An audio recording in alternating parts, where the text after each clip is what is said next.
rise up against me. The right shall flourish like a palm. By the rivers of Babylon, yeah, we sat down and we cried when we remembered Jerusalem. We were sick, Lord, near to dying.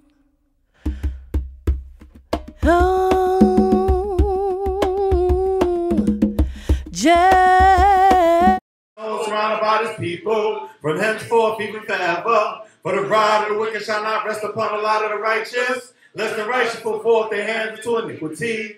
Do good unto those that be good, and to them that are upright in their hearts. As for such turn aside to the crooked ways, Yahweh shall lead them forth with the workers of iniquity, but peace shall be upon Yisrael.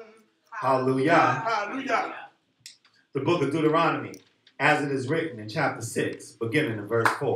Hallelujah. Hallelujah. Shema Yisrael, Yehovah Eloheinu, Yehovah Echad. Hear, O Yisrael, Yehovah our God, Yehovah is one.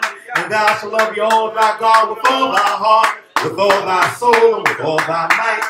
And these words that I command thee this day shall be in thy heart. And thou shalt teach them diligently unto thy children, and shalt talk of them when thou sittest in thy house, when thou walkest by the way, when thou liest down, and when thou risest up. And thou shalt bind them for a sign upon thy hands, and they shall be as frontlets between thine eyes. And thou shalt write upon the doorposts of thy house, and upon thy gates. And it shall be when Jehovah thy God shall have brought thee into the land, which he swore unto thy fathers, to Abraham, to Isaac, and to Jacob, to give thee great goodly cities thou buildest not, and houses full of all good things thou fillest not, wells digged thou diggest not, vineyards and olive trees thou plantest not. When thou shalt eat and be full, then beware lest thou forget Jehovah, who brought thee forth out of the land of Egypt, out of the house of bondage. Thou shalt fear Jehovah thy God and serve him, and shalt swear by his name. Ye shall not go after other gods of the people that are round about you. For Jehovah thy God is a jealous God amongst you, lest the anger of Jehovah thy God be kindled against thee, and he destroy thee from off the face of the earth. Hallelujah. Hallelujah. Therefore we honor and restore the God of our fathers, for restoring us back to our heritage, even here in the land of our captivity. We thank thee and praise thee with all our might, and we say, blessed is the name of Yahweh our God forever and ever. Amen. Amen. Let us sing the Shema. Shema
And Yahweh spoke unto Moshe, saying, speak thou also unto the children of Israel, saying, verily shall ye keep my Shabbat, for it is a sign between me and you throughout your generations, that ye may know that I am Yahweh, sanctify you. Ye shall keep the Shabbat, therefore, for it is holy unto you. Everyone that profaneth it shall surely be put to death. Whosoever do any work therein, that soul shall be cut off from among his people. 6 days shall work be done, but on the 7th day is Shabbat a solemn rest, holy to Yehovah. Whosoever do any work in the Shabbat day, he shall surely be put to death. Wherefore the children of Israel shall keep the Shabbat, to observe the Shabbat throughout their generations, for perpetual covenant. It is a sign between me and the children of Israel forever, that the heavens and the earth will finish, and all the hosts of them. And on the 7th day God finished his work which he had made, And God blessed the seventh day and hallowed it, because then he rested from all his work, which God in creating had made. Please repeat after me. Hallelujah. Hallelujah. If thou turn away thy foot because of the Shabbat, If thou turn away thy foot because of the Shabbat, from pursuing thy business on my holy day, from pursuing thy business on my holy day, and call the Shabbat a delight, and call the Shabbat a delight, and the holy of Yehovah honorable, and the holy of Yehovah honorable, and shall honor it, and shall honor it, not doing thy wanted ways, not doing thy wanted ways, nor pursuing thy business, nor pursuing thy business, nor speaking thereof. nor speaking thereof. Then shalt thou delight thyself in Yehovah, Then shall I delight thyself in Yehovah, and I'll make thee to ride upon the high places of the earth, and I'll make thee to ride upon the high places of the earth, and I'll feed thee with the heritage of Yaakov thy father, and I will feed thee with the heritage of Yaakov thy father, for the mouth of Yehovah has spoken it. for the mouth of Yehovah has spoken it. Hallelujah. Hallelujah. With love for thee, O Yehovah our God, we have entered thy great house to welcome the Shabbat day, Hallelujah. which invites us to enjoy the blessings of rest and peace. Amen. Thou art near to us in this place, and wherever we call upon thee, thou will come to us and bless us. Amen. On this Shabbat day, may we look back upon this past week and reflect earnestly upon the way we have used the fleeting moments. Hallelujah. Be with us in the coming week, that we may be faithful to all our duties. Make us glad that there is so much joy in this house, and may we ever be eager to spread around the light of happiness, of love, and goodwill. May this day bring peace to our hearts and joy to our souls. Hallelujah. Hallelujah. Shema, Shema, Shema, Shema, Yisrael. Yehovah Eloheinu. Shema, Yisrael. Yehovah Echad. Baru. Shem Kevod.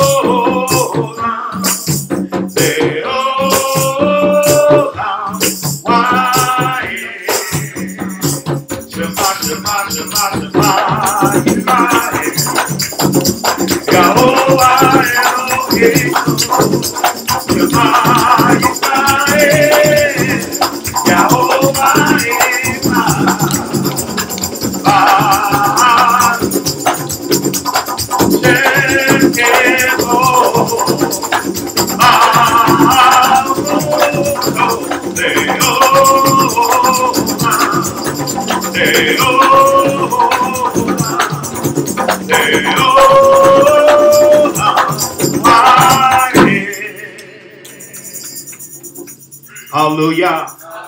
Yehovah, Yehovah, God, merciful and gracious, long-suffering in abundance and goodness and truth, keeping mercy for thousands, forgiving iniquity, transgression, and sin, and that by no means clears the guilty, visiting iniquities of the fathers upon the children, and upon the children's children, until the third and to the fourth generation. Therefore we serve only you, Yehovah, because your glory endures forever. We will love you and serve you, and show reverence unto thy most holy name. Who is like unto the King of glory? There is none like unto him. And who is like unto our God, who fights the battles of his people, Yisrael? He who smites nations for us and subdues our enemies before our eyes. Therefore we honor and praise his holy name. Shout for joy, ye holy ones of the Most High God. For our King will deliver us if we keep his laws and commandments. For our King will save us if we serve him with all our soul. For our King will deliver us if we do all that he commanded Moshe. For our King will save us if we praise him with all our might. For our King is the God of glory. Yehovah, Yehovah of hosts is his name. So make a joyful noise, O ye chieftain, and sing aloud, ye princes of Yisrael.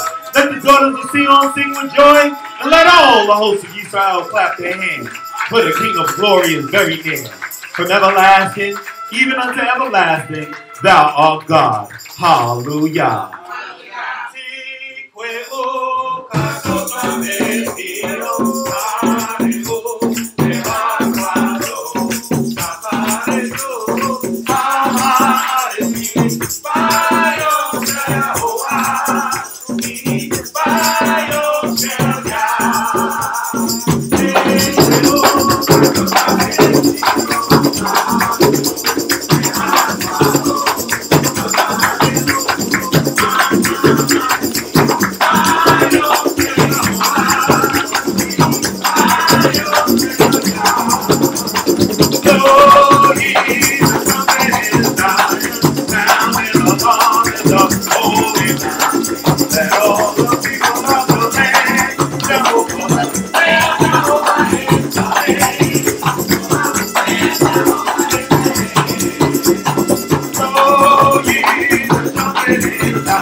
And at this time, I'll call up my brother, Wayeira, Ben Cohen Lewy, Ben Yisrael, to lead us in a praise service. Hallelujah. Hallelujah.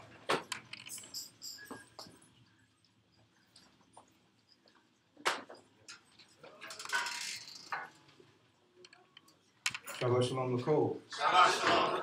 Giving all praises, all honor, respect, and loyalty to Jehovah Zebaoth, the God of our fathers, God of Abraham, Issachar, and Yisrael. We say hallelujah. Hallelujah. How y'all feel today? Oh. Torah YAH. Torah YAH for that. Torah YAH for our voices. Torah YAH for the ability to walk, to talk, to hear, to see, to smell, to feel.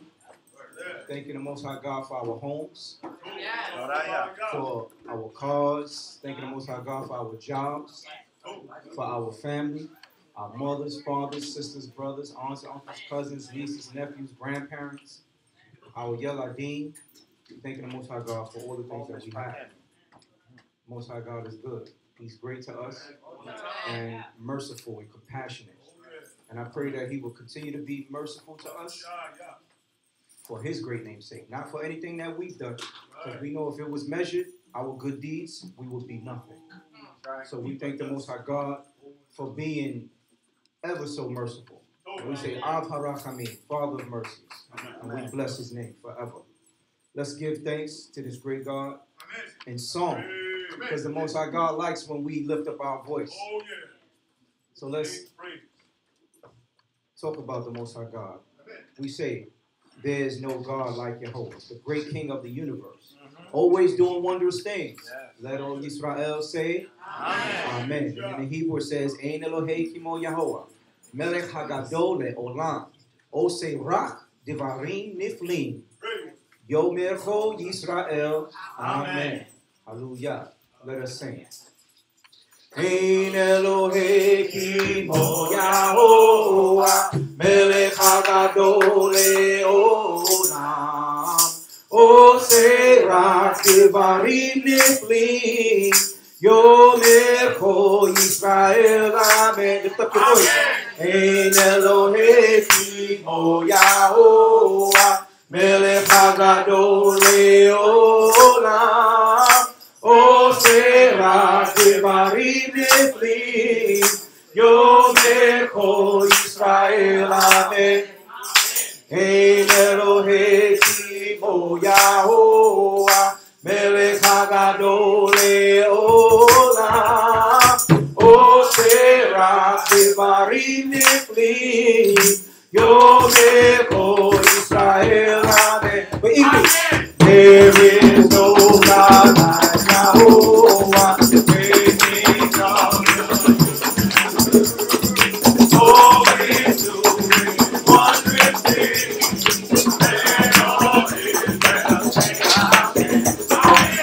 There is no God like Jehovah, great King of the universe, always doing wondrous things. Let all Israel say Amen. There is no God like Jehovah, great King of the universe. What does He do? Always doing wondrous things. Let all Israel say Amen. Ein Elohei kimo Yahovah, Melech Hagadol le'olam, Osei Rach Devarim Niflim, Yomercho Yisrael, Amen.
Praise Jehovah. Praise Jehovah. Hallelujah. Hallelujah. Hey, praise Jehovah. Praise Jehovah. Hallelujah.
Let them hear you.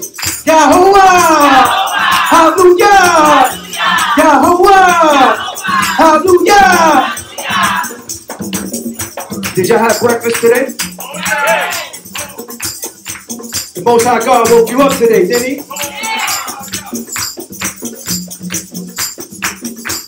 Y'all supposed to be louder than that. The Most High God is good, right? He gave us a place to sleep. Didn't he? He gave us all these nice clothes to wear. He gave us food to eat. When you have troubles, he always gets us out of it. It's a great God, a mighty God. Hayapa Elohim, Hayapa Elohim, Hayapa, Hayapa, Hayapa Elohim, Hayafa Elohim, Hayafa Elohim, Hayafa, Hayafa, Hayafa Elohim. Talk to God.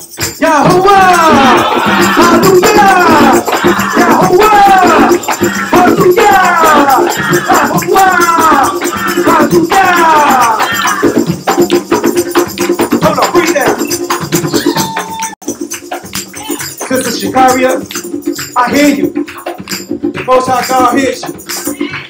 I hear the sisters, but I can't hear the brothers. I can't hear God. Yahuwah, Hallelujah, Yahuwah, Hallelujah, Yahuwah, Hallelujah, Hallelujah, Hallelujah. Yeah. Don't that sound nice? Yeah.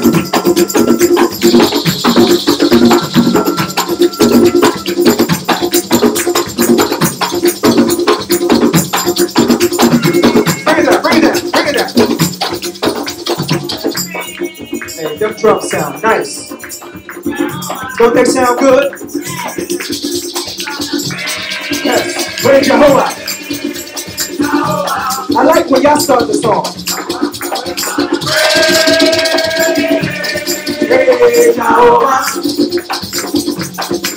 We're gonna praise Jehovah. Praise Jehovah. Jehovah. Praise Jehovah.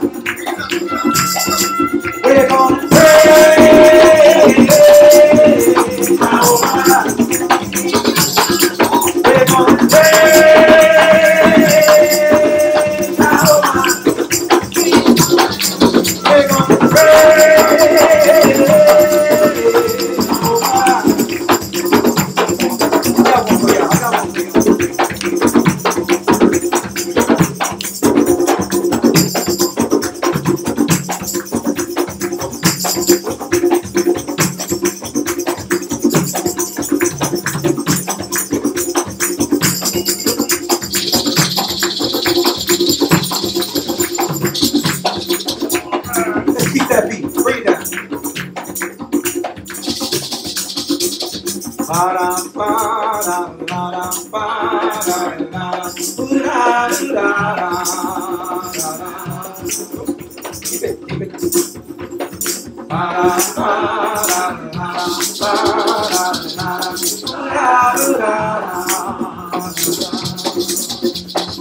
Help me out. Alon Olam, Hashem Alam, B'Terem Kol, Yitzirah, Ve'et Asa, Ve'et Sokesoko, Adam Shimot Yikra, Ve'atzareh, Zilot Hamo, Levado, Gilo Norah,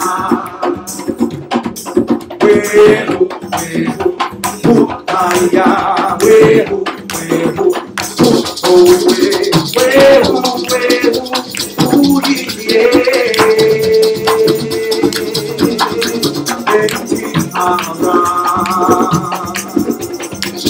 Hallelujah.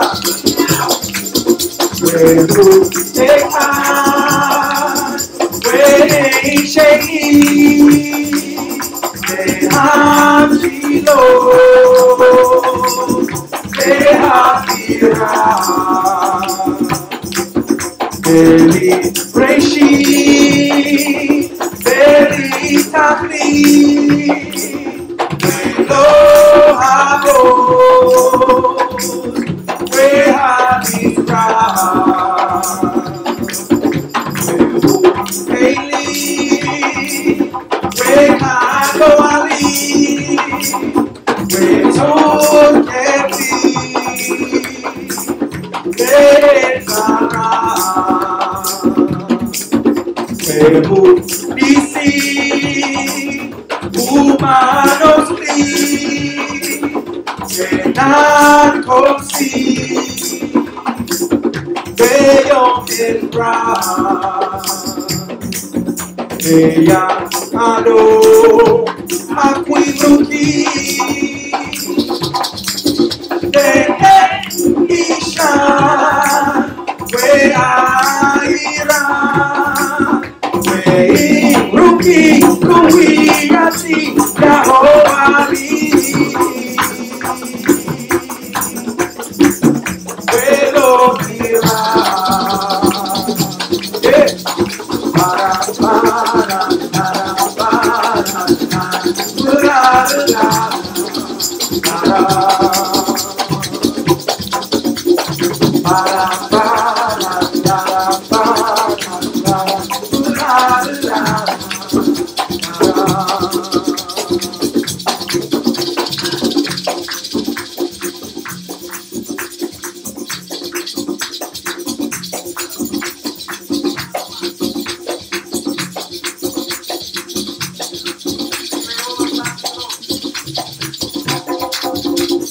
Hallelujah.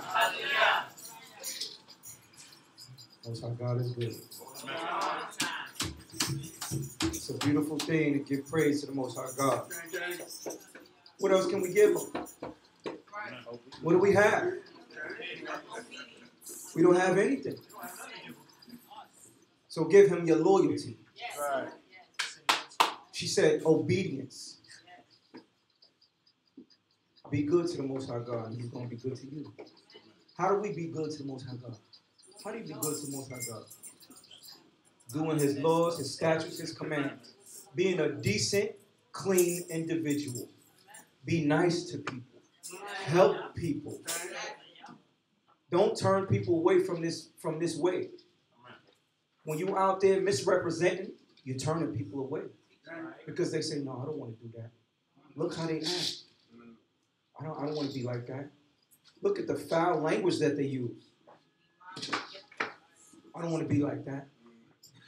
But when they see you looking decent and clean and you just have that, it's like something written on your face. Talk to him.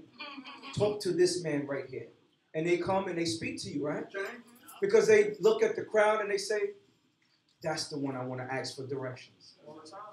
That's the one I'm going to ask, how do I get here and where is this and whatever. It happens. That light. Yeah, that light. Sometimes you don't even know you're in the light and people are watching you. All the time. They're always watching. And God is watching. And He wants to see what you're going to do. I had a very interesting conversation with a Jewish man this week. Woo! And you know what? I took a different approach. Usually I kind of have snark remarks, but I didn't do that this time. And we talked for about an hour, and it was a good conversation. You know, and kind of feel like because his vision of us as, black people was so just totally off. Negative. Very negative. He said, the way I grew up, I was always secluded. I was kept away. He said, the only interaction with black people I had was a guy coming to my neighborhood to steal our bikes and to do evil, So we talked, and it was a very good conversation. And that's what we have to do. We have to be the light. We have to be the light. Because people have to see us in a different way. They have to see God's people. Okay. They have to see something special in you when they look at you, when they talk to you. You can't we have this hostility in us. I don't know if it's the New York in us or it's the way that we were the racism and the discrimination that we were taught. But we have to be different. Amen. We have to be different. And people will notice you. And the Most High God will bless you for it. Because we have to be a light to the nations. We have to be a light to people that we're not going to like. It's easy to be a light to people that you get along with. It's too easy. That's not a test. The Most High God is not going to test you in the basketball court where you can shoot jump shots all day, every day. That's an easy test. No, he's not going to test you that way. He's going to give you what your heart just, so, yeah, just disgust. That's how the Most High is going to test you. You got to be ready for them tests when they come. Because you're forever being tested. You don't, I passed the test. Now I can live my life. No, it's a test all the time. It's continuous. It's continuous. This way of life is the way. This is the way. I thank the Most High God that when I walk in the streets, people see something different. You know, at first they see Muslim, but then when you talk to them, they say, oh no, this is different. This is different. He's not an Israelite, because they associate us with the Israelites who are the Christians on the street, and they're yelling, and they so why are they so mean? He asked me, why are they so mean? What did we do? You know? And he also asked me, how come you guys exclude yourselves from us? You know, if you're God-fearing people, we're all God-fearing people. Like, yeah. You know, why do you exclude them? Yeah, they do to us. I mean, like I said, we talked and we went back and forth. And it's going to come. I'm going to see him again because we go to the same school. But that's what we have to do. I thank the Most High God for the opportunity to be alive, to be on this Shabbat. It's a wonderful thing. Let us enjoy this day. Let us enjoy each other's company. Smile, greet, and just enjoy this life that the Most High God gave us. Hallelujah. Hallelujah. Let us open up the Hebrew portion of our day with the song called Torah. I ask all the brothers who are coming up to even prepare themselves, make yourselves ready. And if you need to step out, get a drink of water, use the restroom, this is the time to do so. Because once the Torah comes out, there's no going out, no one's allowed in. Hallelujah. Hallelujah. And for the Hebrew class, as we read in the Hebrew portions, you will see we have been studying the past tense for the last few weeks. You will see in this particular portion a lot of different examples of the past tense. Right. Good stuff. Some of the verbs that we went over. So I expect for you all to be taking notes and to come with that information during class. We went over these verbs. Hallelujah. Let us sing HaTorah.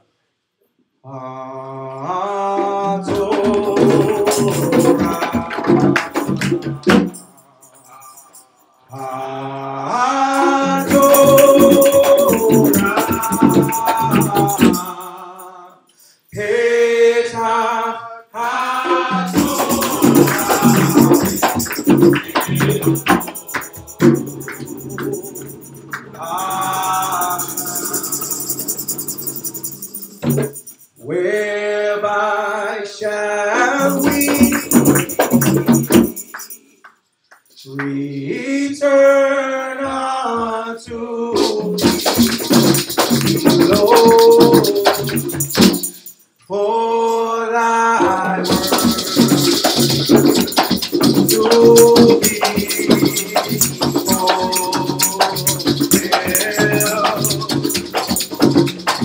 by thy Lord, by thy Lord, Yah, in our hearts it is to be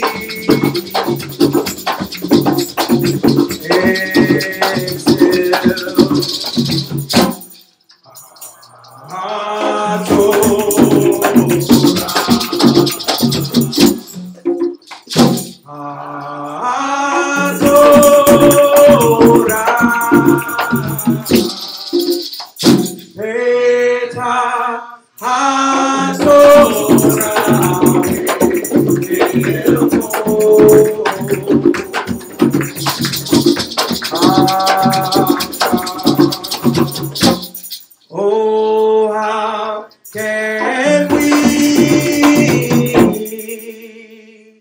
draw close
Anipo, Baruch Hashem, Shel Yahovah. Baruch Yahovah, Yom Yom. Baruch Yahovah, Tamid. Ubaruch Haba, Likra et HaTorah. Mode ani lefenecha, Yehovah Eloheinu natan lanu et HaTorah. Amen. Amen. Sisters may be seated. We ask all males to remain standing.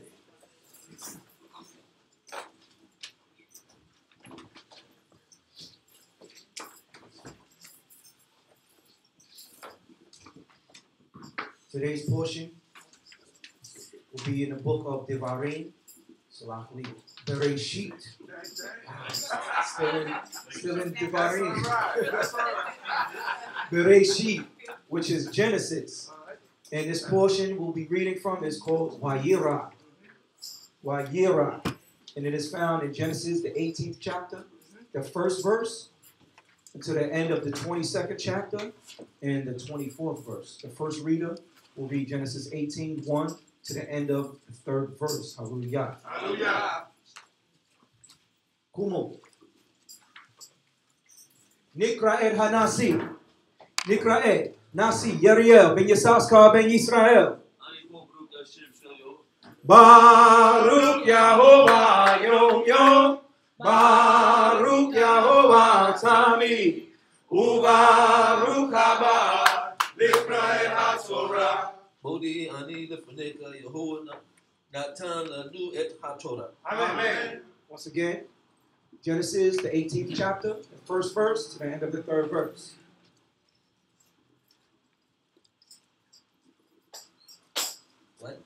Wayeira elau Yehovah be Elone Mamre wehu Yosef petak ha ohel kakam hayom Wayeisa enau wayar wehine shilosha anasim nisabim ya alau wayaras lik ratam nipetak ha ohel wayish taku arsa wayomer Adonai imna ma'ati masati Cain be'eneka alna ta'avod be'al abdika. Amen. And Yehovah appeared unto him by the terebinths of Mamre, as he sat at the tent door in the heat of the day. And he lifted up his eyes and looked, and lo, 3 men stood over against him. And when he saw them, he ran to meet them from the tent door, and he bowed down to the earth. And he said, My Lord, if now I have found favor in thy sight, pass not away, I pray thee, from thy servant. Hallelujah. Hallelujah. Modi manaknura she'ata Eloheinu Elohei Avotenu Abraham Yitzchak Yaakov leolam va'ed. Kumu Nikra et Harosh Nikra et Rosh Kohat Ben Levi Ben Yisrael. אני פה, ברוך השם של יהוה. Baruch Yehovah Yom Yom. Baruch Yehovah Tamid. Ubaruch haba לקראי התורה. הללויה. מודה אני לפניך, יהוה נתן לנו את התורה. Amen. Shani, the second reader, will read from Genesis, the 18th chapter, the 15th verse, to the end of the 17th verse. הללויה. ותקש שרה לאמור, לא זכרתי כי יראה, ויאמר לו כי זכרתי. ויקומו משם האנשים וישקפו על פני סדום, ואברהם הולך אחים לשלקם. ויהוה אמר, ותעשה אני מאברהם אשר אני עושה. Then Sarah denied, saying, Laugh not, for she was afraid. And he said, Nay, but thou didst laugh. And the man rose up from thence and looked out towards Sodom, and Abraham went with them to bring them on the way. And Yahweh said, Shall I hide from Abraham that which I am doing? Hallelujah. Hallelujah. Modim anachnu la she'ata hu Eloheinu ve'Elohei avoteinu Abraham Yitzchak ve'Yaakov le'olam va'ed Nikraet Hamoreh Nikraet Moreh Yiftach ben Dan ben Yisrael. Baruch Yehovah Yom Yom. Baruch Yehovah Tamid. Ubaruch haba לקראי התורה. Amen. Shlishi, the third reader, will read from Genesis, the 19th chapter, the first verse, to the end of the third verse. Hallelujah. ויבואו שני המלאכים, סדומה, בערב, ולא יושב בשער סדום. וירד לו, ויקום לקראתם, ויסתכלו אפיים ארצה. ויאמר, הנה, נא אדוני, צאו נא אל בית עבדכם, ולינו, ורחוצו רגלכם. והשכמתם, והלכתם לדרככם. ויאמר, לא, כי ברחוב נעלים, ויסר בם מאוד, ויסורו אלי, ויבואו אל ביתו, ויעש להם משתה ומצות עפה, ויוקלו. Amen. And the two angels came unto Sodom and Egypt, and Lot sat at the gate of Sodom, and Lot saw them, and rose up to meet them, and he fell down upon his face to the earth. And he said, Behold now, my lords, turn aside, I pray you, into your servant's house, and tarry all night, and wash your feet, and ye shall rise early, and go on your way. And he said, Nay. And we will abide in the broad place all night. And he urged them greatly. And they turned in unto him, and entered into his house, and he made them a feast, and did bake unleavened bread, and they did eat. Hallelujah. Hallelujah. Modim anachnu lach she'ata hu Eloheinu ve'Elohei avoteinu Abraham Yitzchak ve'Yaakov le'olam va'ed Nikraet Harav Nikraet Rav Rosh Benyamin Ben Yisrael. Baruch Yehovah Yom Yom. Baruch Yehovah Tamid. Ubaruch haba לקראי התורה. Amen. Amen. Ravi'i, the fourth reader, will read from Genesis, the 19th chapter, the 21st verse, to the end of the 23rd verse.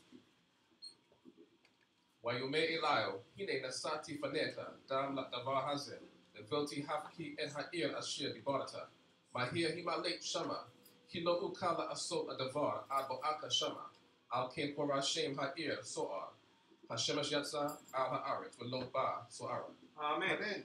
And he said unto him, See, I have accepted thee concerning this thing also, that I will not overthrow the city which thou hast spoken. Hasten thou and escape thither, for I cannot do anything till thou become thither. Therefore the name of the city was called Zoar. The sun was risen upon the earth when Lot came unto Zoar. Hallelujah. Hallelujah. Modi manakula she'ata Eloheinu Elohe Avotenu Abraham Yitzchak Yaakov Leolam Waye Nikrae Adon Elquana Ben Rosh Elquana Ben Yehuda Ben Yisrael Baruch Yahovah Yom Yom Baruch Yahovah Tamid Ubaruch Haba Nikrae HaTorah. Amen. Amen. Kamishi, the fifth reader, will read from Genesis, the 21st chapter, the 5th verse to the end of the 7th verse. Hallelujah. Abraham ben Atshana v'hiwaled lo ate Yitzchak b'no. V'atomir Sarah t'chok asa li Elohim chal hashomea Yitzchak li. V'atomir mi milev Abraham henichwa banim Sarah ki delati ben litzkunaivo. Amen. And Abraham was 100 years old when his son Yitzchak was born unto him. And Sarah said, God has made after me.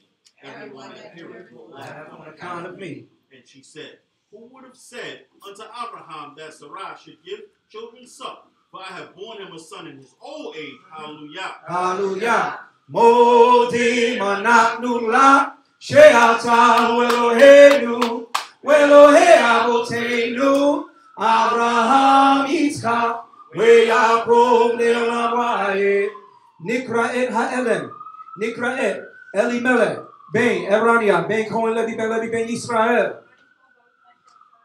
Baruch Yahovah Yom Yom Baruch Yahovah Tamid Ubaruch Haba Nikrae HaTorah. Amen. Shishi, the sixth reader, will read from Genesis, the 21st chapter, the 22nd verse, to the end of the 24th verse.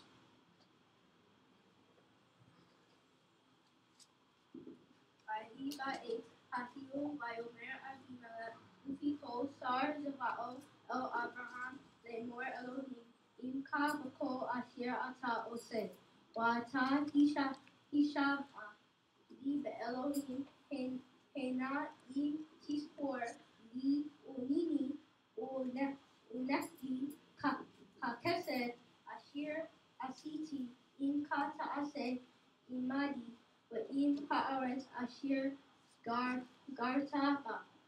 Wayomer Abraham Anoki Isave. Amen. And it came to pass that Abimelech and Phicol, the captain of his host, spoke unto Abraham, saying, God is with thee in all that thou doest. Now therefore swear unto me, if thou art, that thou wilt not deal falsely with me, nor with my son, nor with my son's son, but according to the kindness that I have done unto thee, thou shalt do unto me, and to the land wherein thou hast sojourned. And Abraham said, I will swear. Hallelujah. Hallelujah. Modi manaknula she'ata Eloheinu Elohe Avotenu Abraham Yitzchak Yaakov Leolam Waye Nikraet Ha'elem Nikraet Hifziria Ben Mekubaja Ben Cohen Levi Ben Yisrael Baruch Yahovah Yom Yom Baruch Yahovah Tamid Ubaruch Haba Nikrae HaTorah. Amen. Shvi'i, the seventh reader, will read from Genesis, the 22nd chapter, the first verse to the end of the 3rd verse. Hallelujah. Hallelujah.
Amen. And it came to pass after these things that God did prove Abraham, and he said unto him, Abraham, and he said, Here am I. And he said, Take now thy son, thine only son, whom thou lovest, even Issachar, and get me into the land of Moriah. Which I will tell you. And Abraham rose early in the morning, and saddled his ass, and took 2 of his young men with him, and Yitzchak his son. And he cleaved the wood for the burnt offering, and rose up and went to the place of which God had told him. Hallelujah. Hallelujah. Modi manaknu la she'ata Eloheinu Elohei Avotenu Avraham Yitzchak Yaakov le'olam va'ed. Nikra'e hamafte al hashabat hazeh. Nikra'e Rosh Mekubadia ben Cohen Levi ben Yisrael.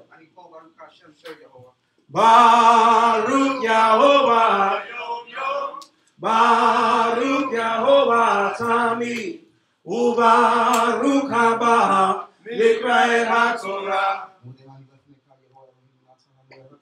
Amen. Amen. The Maftir will be reading from Genesis, the 22nd chapter, the 20th verse, to the end of the 24th verse.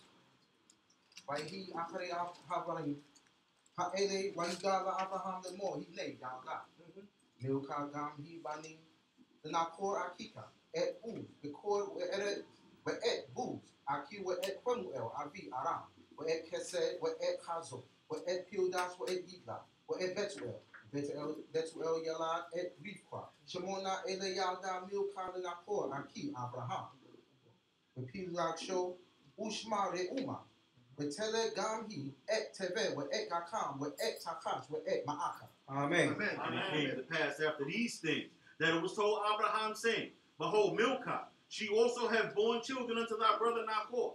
Uz his firstborn, and Uz his brother, and Kemuel the father of Aram, and Kesed, and Hazo, and Hildad, and Yigla, and Betuel.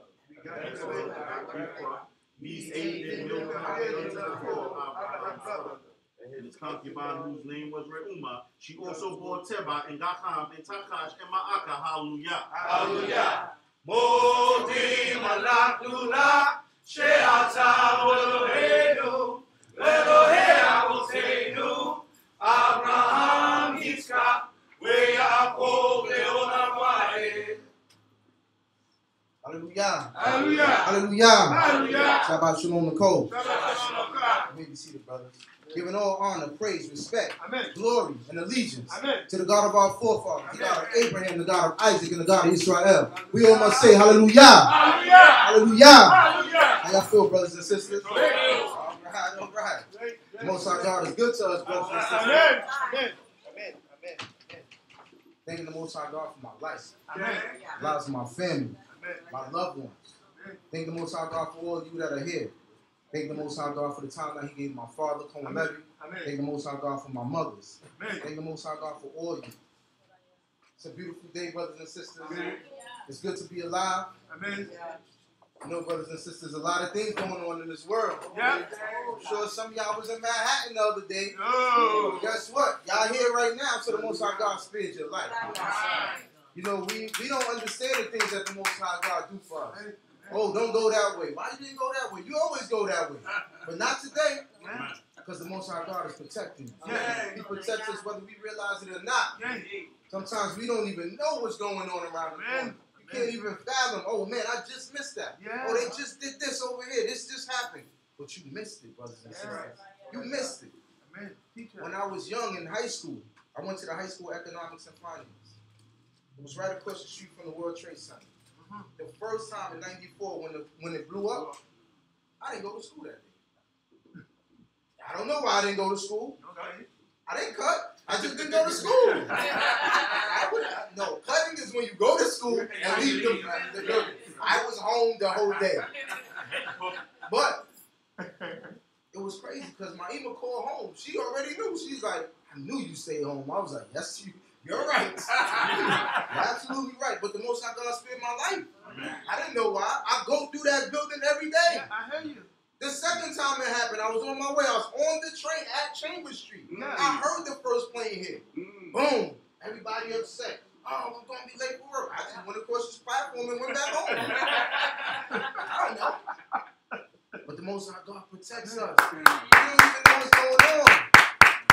I go to work after being out for so long.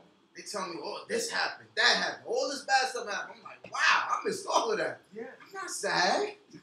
I'm not sad I missed that. The Most High God has protected me. Yeah. I thank the Most High God for all the things that He does for us.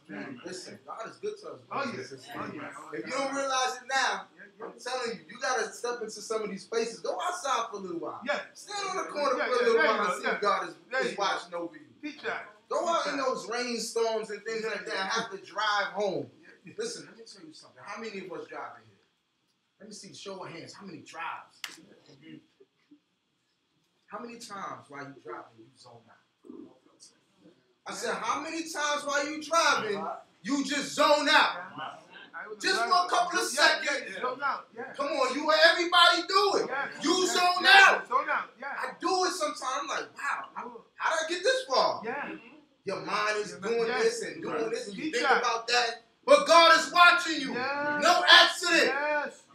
We zone out while we're driving, and God still watch over us. Come on, man. This is the God that said He'll watch over you. He protects you. He said He'll be your real wood. That means He watch your back, too. He watch your back. God is good, brothers and sisters.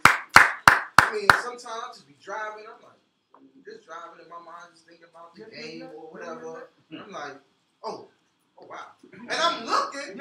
Because obviously you're looking. But you're not really seeing what you're doing. Exactly. And then next thing you know, you're like, oh wow. I'm already at work. I missed 3 exits. I'm just saying, you zone out. And God is watching over us. Seen it yesterday in broad daylight in Lower East Side. Man gets shot in the head. For what? Well, you could have easily been down there. You could have had to go down to Lower East Side. You could have missed that. The guy that's on the platform that pushes somebody on the platform, on the train tracks, that could have been you. But God watches over you. Listen, my brother spoke about that skill and that test. See, the test is, he said something that made me think. The test is not that if it's a basketball shot, but let me tell you what the test is. Amen. The test is God giving you the skill to make that shot over and over and over, and then to give you the biggest contract, but they want you to play on Shabbat. There's the test right there. You have the skills. You have everything you need. But now they say, well, we want you to do this and break God's law. That's where the real test comes in. God give you all of these blessings and all of these skills to do things, and you think, oh, well, I'm going to do it because God gave me the talent. That's a test. That's a test. Don't do it. You're going to break your leg. I'm telling you, something's going to happen. He might not do it right then and there, but eventually something's going to happen. Don't do it. I'm telling you, don't let your mind get you in trouble.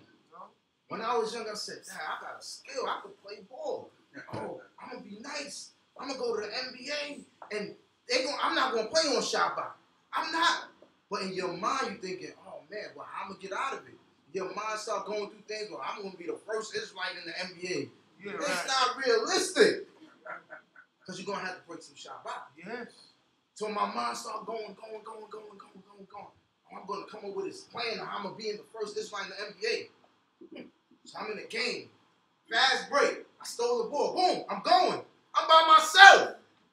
Whoop. Boom. happened? My leg. I tore a ligament in my knee. I'm like, what happened? Nobody was near me. Nobody touched me. That's the Creator. I had to get my mind right. Oh, all right, I got it now. I understand. I don't want to be in the NBA no more, Most High. I just thank you for the skill that I have, but I don't want to be there no more. Yeah. But I had to get my mind right with God, because God knows everything. He knows your mind. Yeah. He knows what you're thinking right now. Yeah. You know you're thinking, Dad, I wish this brother just finished this portion. I know that.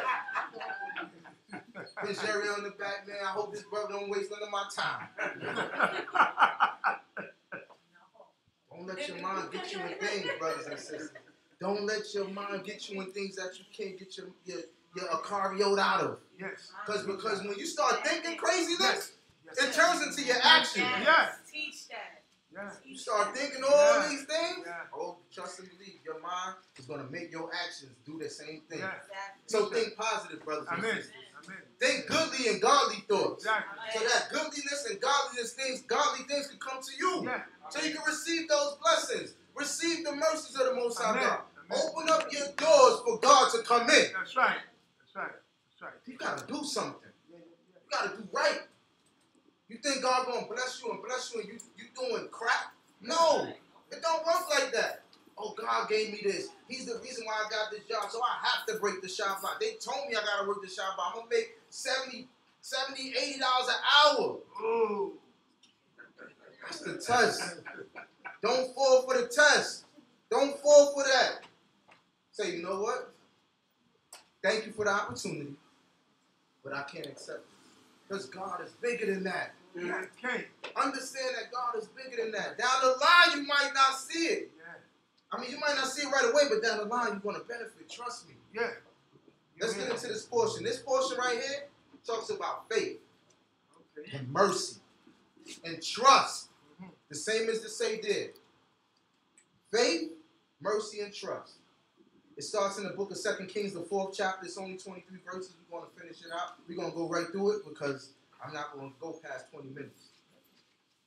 We're in the second book of Kings, chapter 4, verse 1. Hallelujah. Hallelujah. There cried a woman of the wives of the sons of the prophets unto Elisha, saying, Thy servant, my husband, is dead, and thou knowest that thy servant did fear Jehovah, and the creditor is come to take unto him my children to be bondmen. And Elisha said unto her, What shall I do for thee? Tell me, what hast thou in the house? And she said, Thy handmaid hath not anything in the house save a pot of oil. So now this lady comes to Elisha. Now Elisha is a prophet. Elisha is the predecessor of Elijah. So when Elijah was about to be taken away, he asked, What do you want from me? He said, I want a double portion of your spirit. Okay. So Elisha has a double portion of Elijah. Right. So now Elisha's first thing here is now this lady's coming to him. She's saying, I don't have anything. I don't have anything but a pot of oil. I'm broke. They're coming to get my stuff. They're going to take my sons to be slaves if I don't pay this debt.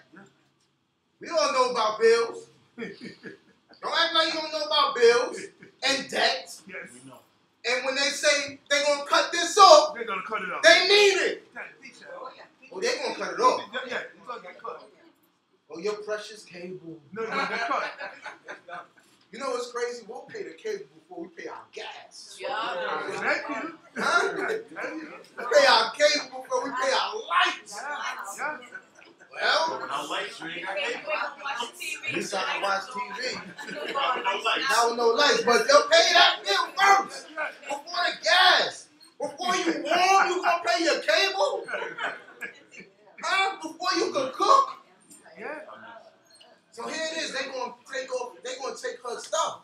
They're gonna take her sons if she don't pay this debt. So Alicia's like, well, what do you have? She said, I don't have anything but a pot of oil. Let's go. 3. Then he said, Go borrow thee vessels abroad of all thy neighbors, even empty vessels, borrow not a few. He said, get as much as you can. Yeah. Borrow not a few, meaning borrow a lot. He said, go get you some vessels, go to your neighbors. Remember how the poor people used to come and ask for sugar and stuff like that? Yeah. This is right here. I understand why we have to be generous to each other. I understand that now as I'm older. Like, Dad, she always asks for something. got no sugar. But that's as a child, that's how you think. You don't got no sugar. Yeah, teach the truth. Eat some loaves of bread. Teach the What truth. you need that for? Yeah, teach the truth. The Most High God said you gotta give when you have. Listen, when you driving on that highway and you see somebody and they asking for money, give it. Give it. If you have it, give it. Listen, you gonna get it back. They say charity is like alms giving. That's how you get your sins pardoned. Give. If you have it, you know you got $100 in your pocket. The man asking for $1. The other day I was driving, the guy was like, I want $1. Can I get $1? So I gave him $1. And he said, I'm hungry. That was the first time I heard that. Like he actually said, I'm hungry. Not that I want to say it, spend it on anything else. He said, I'm hungry. And I wish I had some food. But this is what we got to do. Give, give, give. So she's going around to the neighbors. I need these vessels. I need these vessels. Let's read. 4. And thou shalt go in, and shut the door upon thee and upon thy sons, and pour out into all those vessels, and thou shalt set thee aside that which is full. Right. So she went in from him. And she shut the door upon her and upon her sons. And they brought the vessels unto her, and she poured it out. And it came to pass, when the vessels were full, that she said unto her son, Bring me yet another vessel. And he said unto her, There is not a vessel more. And the oil stayed. And she came and told the man of God, and he said, Go, sell the oil, and pay thy debt, and live thou and thy sons of the rest. So he gave her the oil. The Most High God presented her with a gift. Yes. He said, listen, go fill up this oil. So she made the oil. She did the work.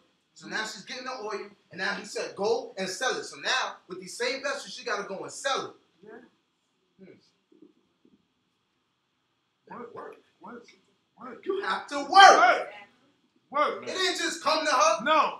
He didn't just say, oh, here. No. No.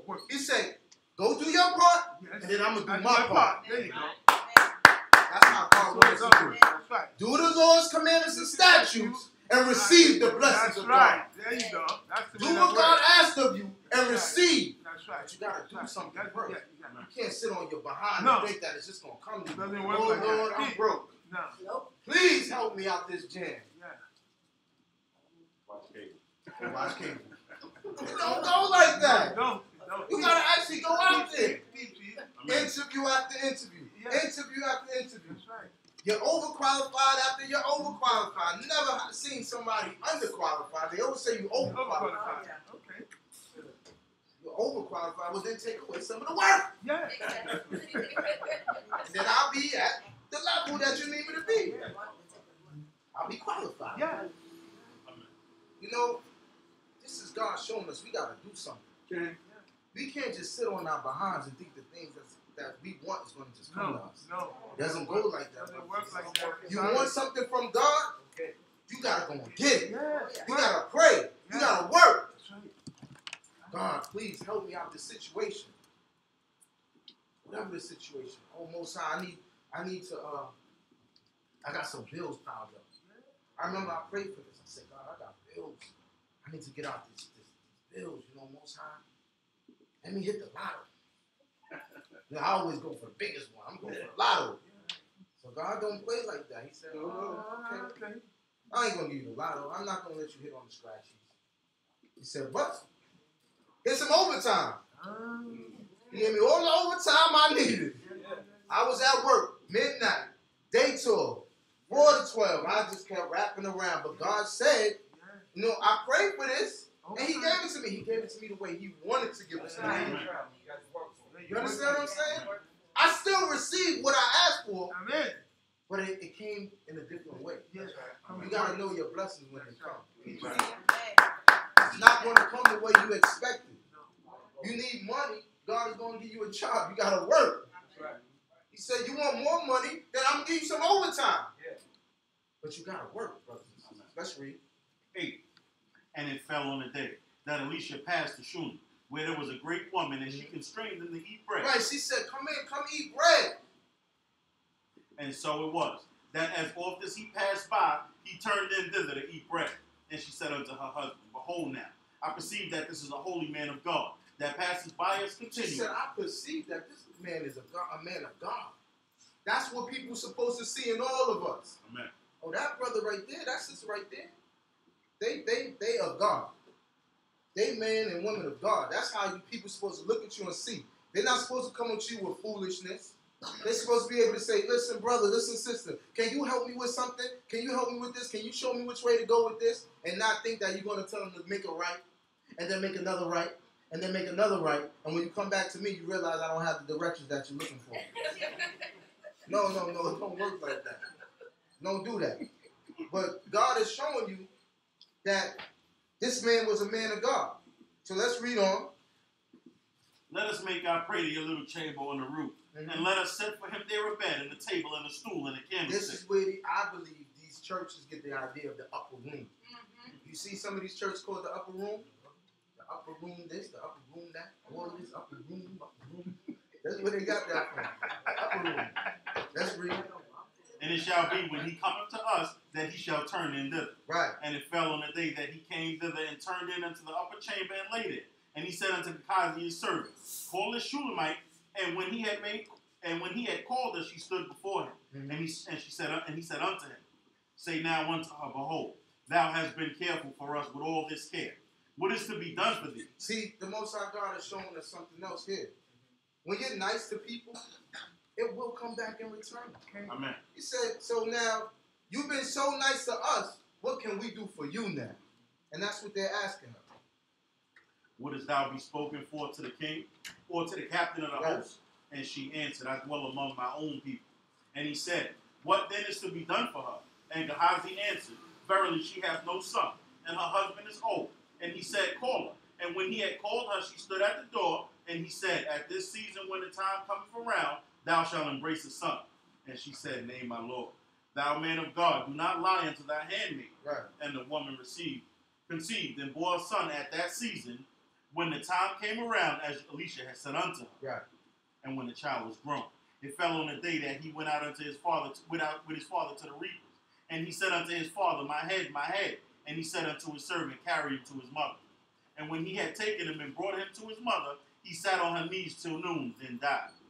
And she went up and laid him on the bed of the man of God, and shut the door upon him, and went out. And she called unto her husband and said, send me, I pray thee, one of the servants, and one of the asses, that I may run to the man of God and come back. And he said, wherefore wilt thou go unto him today? It is neither new moon nor Sabbath. And she said, it shall be well. Hallelujah. Hallelujah. So the story obviously continues. It's a good story. You should read it on your own time. But basically, this portion correlates to the Seder and the fact that Yitzchak is born, this child is born, and then also a tragic event happens to both these people. The Shunammite woman with her son, and Yitzchak and Abraham. And we're going to see that story later. But you just see how the mercy of the Most High God is upon us. Amen. Because in both these cases, the child lives. Yeah. Amen. I'm not going to go into the Seder because someone's going to do it, but you just see the mercy of the Most High God and the trust in the Most High God. She said, when Elisha said to her, you're going to have a son, she didn't say, okay. She said, don't lie to me. Which is an obvious reaction, like, really? My husband's old. I don't understand how. But the trust and the faith of the Most High God has to be paramount, especially for us in these days and times. You have to trust in the Most High God. Trust and believe, and you then will receive. Because nothing's going to happen if you feel like God can't do it for you. You have to know that God is going to bless you. Amen. You have to know that God is going to hear your prayers. You have to have that faith in the Creator to know that God is going to answer you. You can't be like, all right, I'm taking this test. I'm going to take the test. I took the test, and I just don't know. Have faith. It's up to the Most High God. The Most High God wants you to pass, you're going to pass. The Most High God wants you to get to the next level, you're going to get to the next level. The Most High God is in control over every single thing that happens. And we have to remember that and keep that in our minds and our hearts and everything that we do. The Most High God's success is around us. It's before us, but we have to go out there and actually try to attain it and receive it. Amen. All praise, all honor, all glory. Respect and allegiance to our God, the God of our forefathers, the God of Abraham, the God of Isaac, and the God of Israel. We all must say hallelujah. Hallelujah. Hallelujah. Hallelujah. Shabbat shalom l'kol. Shalom, shalom, l'kol.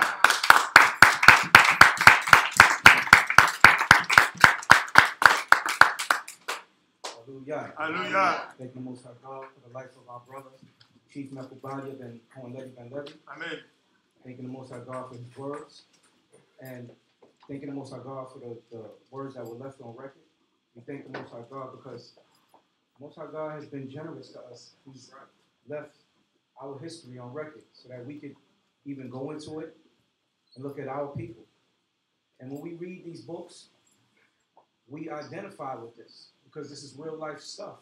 Amen. You know, this is our history. I thank the Most High God for it. So at this time, we're going to close out the Hebrew portion of our day, and we're going to sing HaTorah. Howbeit, we will segor HaTorah.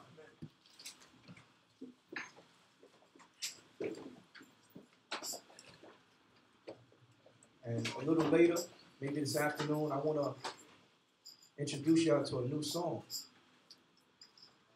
This is an English song.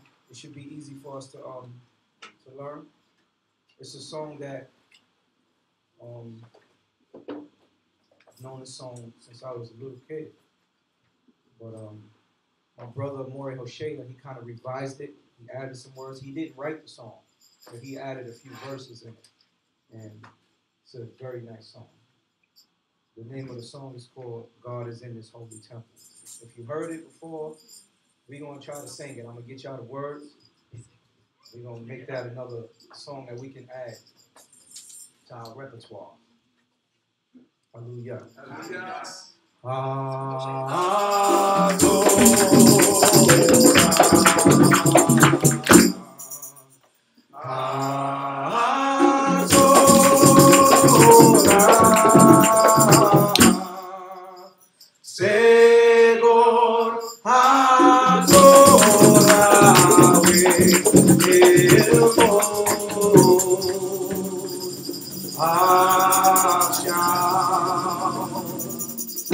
Whereby shall we return unto thee, Lord, for thy word to be fulfilled by thy Lord, by thy Lord, Yah, in our hearts it is to be.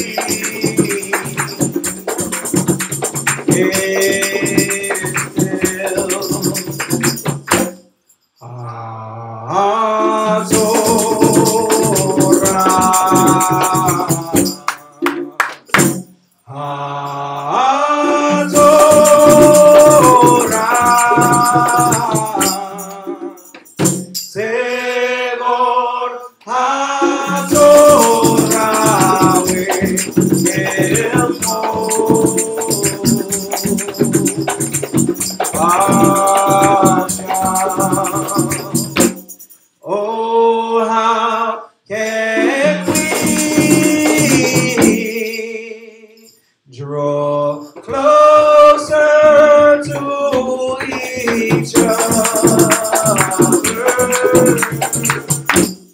in the spirit of true righteousness? By my Lord,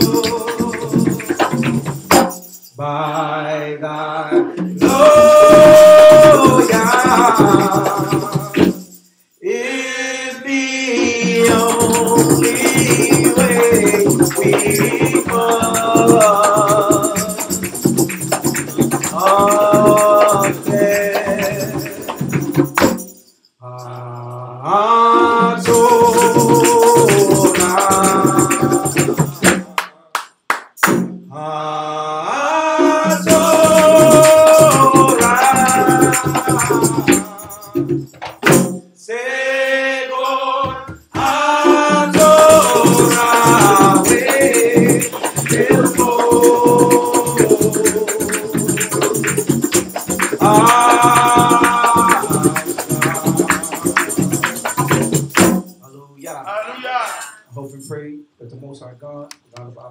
Yisrael will accept and has accepted all the things that we've done here so far.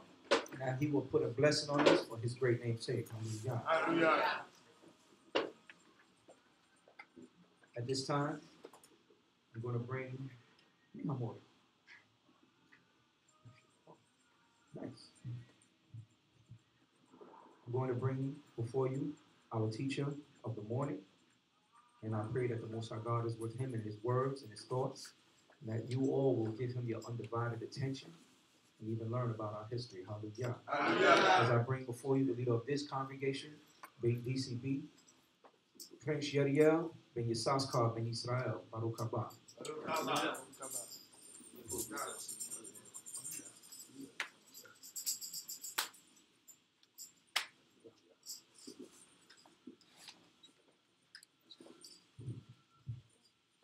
Hallelujah. Hallelujah. Blessed be the creator of heaven and earth, the God of our fathers, God of Abraham, Isaac, and Jacob, the great king of the universe. And to all y'all, I say, in the tongues of our forefathers, Shabbat Shalom. Shabbat Shalom to God.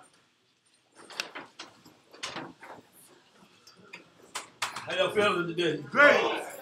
Amen. Amen. We should be feeling real good. We all here, we made it through the week. However trying it might have been, however ups and downs you may have had. Amen. But blessed be the Most High that we have all made it through this week. Okay. Okay. That clock always been there? Like about a month. Oh, okay. First time I've ever seen it, but I ain't been up here. So y'all put that up for me. So that was special. Oh, no, I ain't enough for you. Alright, once again, blessed be the Most High. Amen. And it's good to see all of y'all here today. Amen. And I know that we've been talking about tests and different things.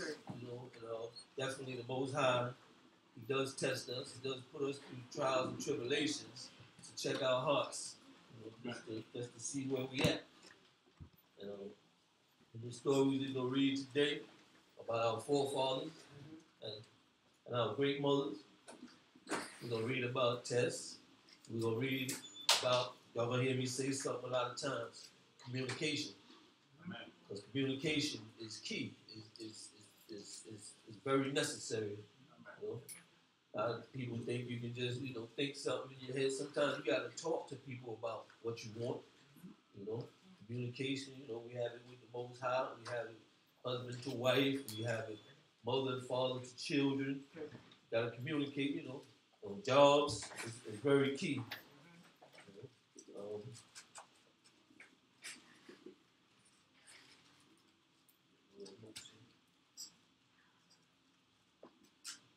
We're gonna go in the book of Genesis, and we're gonna read about our forefather Abraham. Yeah, this was a great week, though. I mean, we had some tests this week. I know most of y'all know about that little trick or treat thing, and that little Halloween thing, where But in seriousness, that's pretty much in our neighborhoods now. That's like a license, to get your enemy and do all kind of things. You can put a mask on and you can put a costume on and disguise yourself. And that guy who would have been seeing you coming from 2 miles away, now he don't know you because you got this big clown outfit on and everything. That has happened. I know at least where I live a lot. I mean, they be doing little rituals for the guys who died on Halloween, and cats come from nowhere. Listen, and our kids, our people are so crazy. I mean, I seen these kids. I'm going to the store. There's 3 girls, and it's a truck running, and they took turns putting their face near the exhaust. I'm like, well, what kind of game is this? So when the first girl did it, I didn't know what she was doing because she was down. I thought she was looking for something underneath the truck. Then she backed up. Next girl went underneath there. And then by the third girl, I'm like, yo, get away from there. And they giggled going down the street. I was like, wow. Things our children go through for a little, a little high. But it's the sickness that we're living in right now. It's all the way from my leader in chief, man. I ain't gonna talk about that. I ain't giving none of this. Yeah. All right, We're in a portion of Wayeira, which is found in the book of Bereshit, which is Genesis, chapter 18, verse 1. Hallelujah. Hallelujah. And Jehovah appeared unto him by the terebinths of Mamre, as he sat in the tent door in the heat of the day. And he lifted up his eyes and looked, and lo, 3 men stood over against him. And when he saw them, he ran to meet them from the tent door and bowed down to the earth. And he said, My Lord, if now I have found favor in thy sight, pass not away, I pray thee, from thy servant. all right.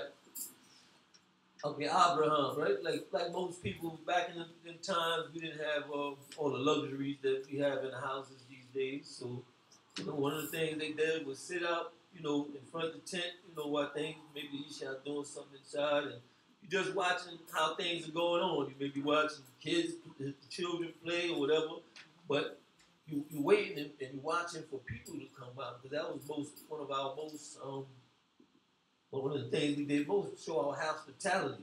So as he's sitting there, he see these 3 people coming. So as we did in ancient times, he's like, listen, don't go no further, please.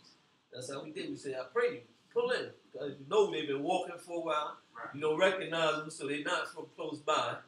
So he said, look, let me pull out, let me wash your feet. Yeah, I pray thee. Come through.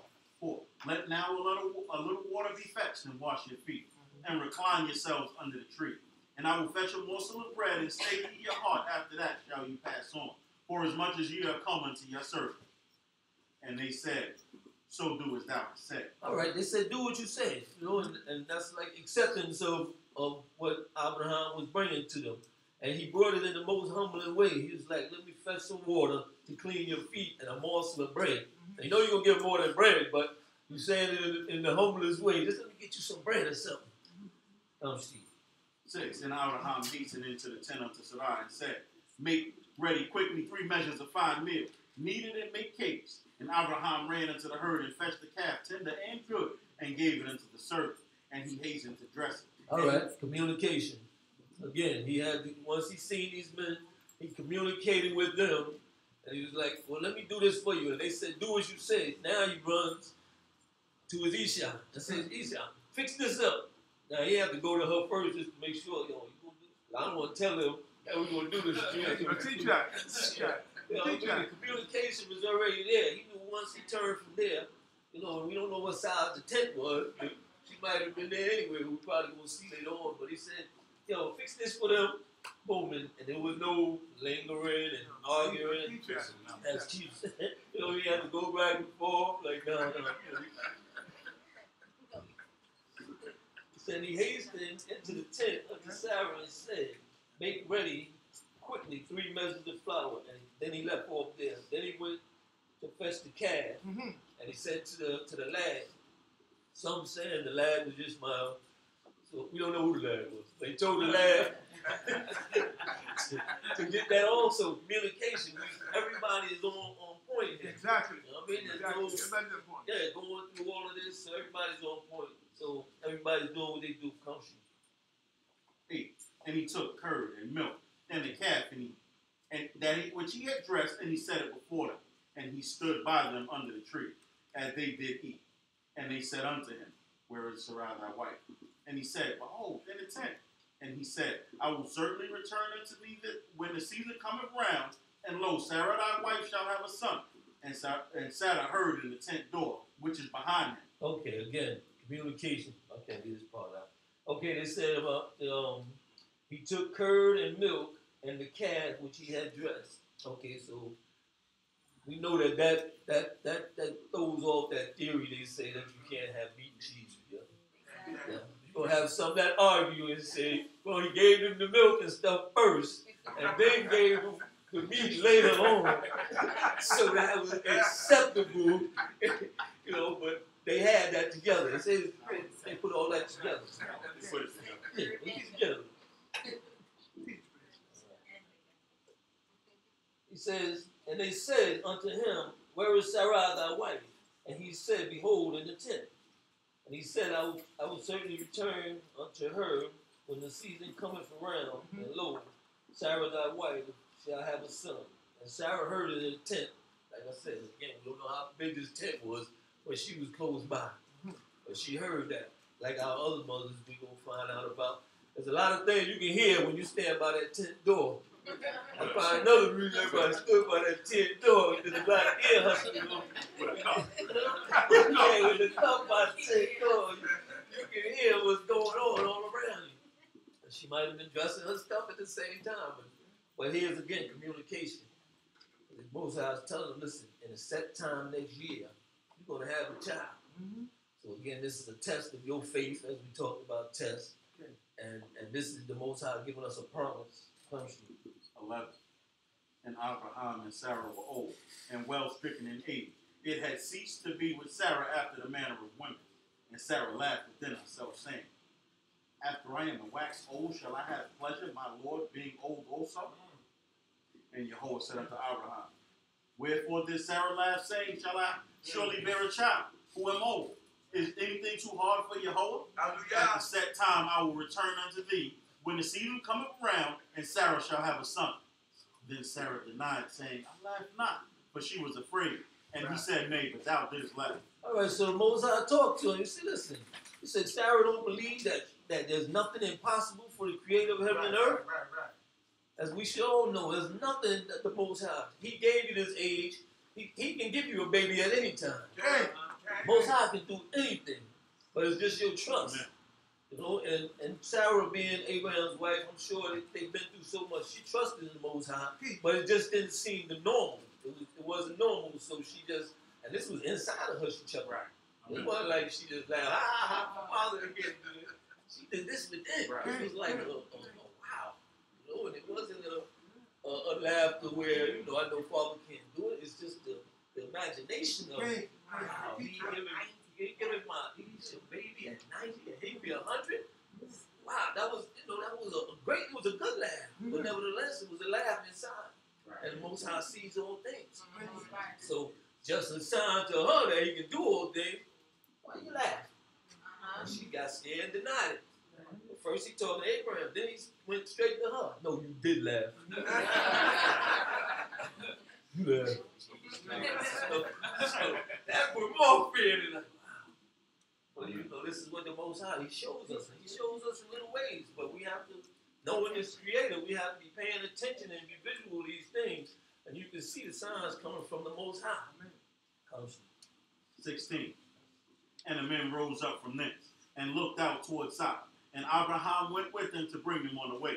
And Jehovah said, Shall I hide from Abraham that which I am doing?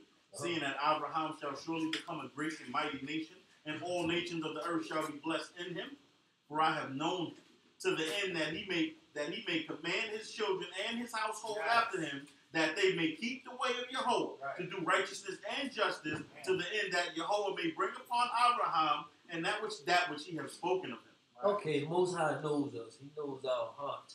He knows these things is within us. He knows that Abraham is a just and righteous man. Even though Abraham will get more tests. Even the righteous get tests. Yeah, we're going to get the test. Like Moray said, the test don't stop. You don't get 101 tests and say, okay, I'm good. You know? So the Most High is going to test us, but he knows this of Abraham. So he said, I'm not going to hide this thing, because he also knows that Abraham has family over there. You know, Abraham got people over there he cared for. And 20. And Jehovah said, Verily, the cry of Sodom and Gomorrah is great, and verily their sin is exceeding grievous. I will go down now, and I will see whether they have done altogether according to the cry of it, which is come unto me. And if not, I will know. Okay, Most High said, I see this already. And as we know, he sees all things and everything. But he said, I'm going to go down there. I'm going to go even further, look further into this. Right. Because of Lord, and because to see if this is grievous as it's supposed to be. And he already knows. 22. And the men turned from thence and went toward Sodom. But Abraham stood yet before Jehovah. And Abraham drew near and said, Wilt thou indeed sweep away the righteous with the wicked? Peradventure, there are 50 righteous within the city. Wilt thou indeed sweep away and not forgive the place for the 50 righteous that are therein? Okay, again, before we even finish this, again, I was talking about communication. Now Abraham he has to talk about this. He's coming with the Most High. Most of us don't even get this chance, but he's talking with the Most High, so he has to come with all humility.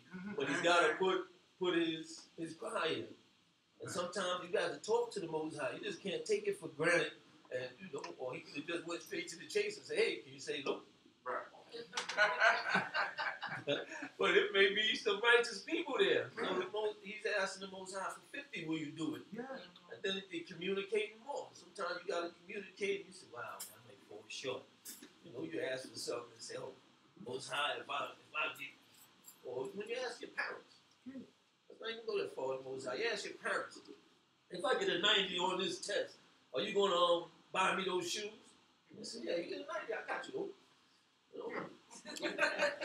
Or go in the room and start looking at the test, the paper, and say, I've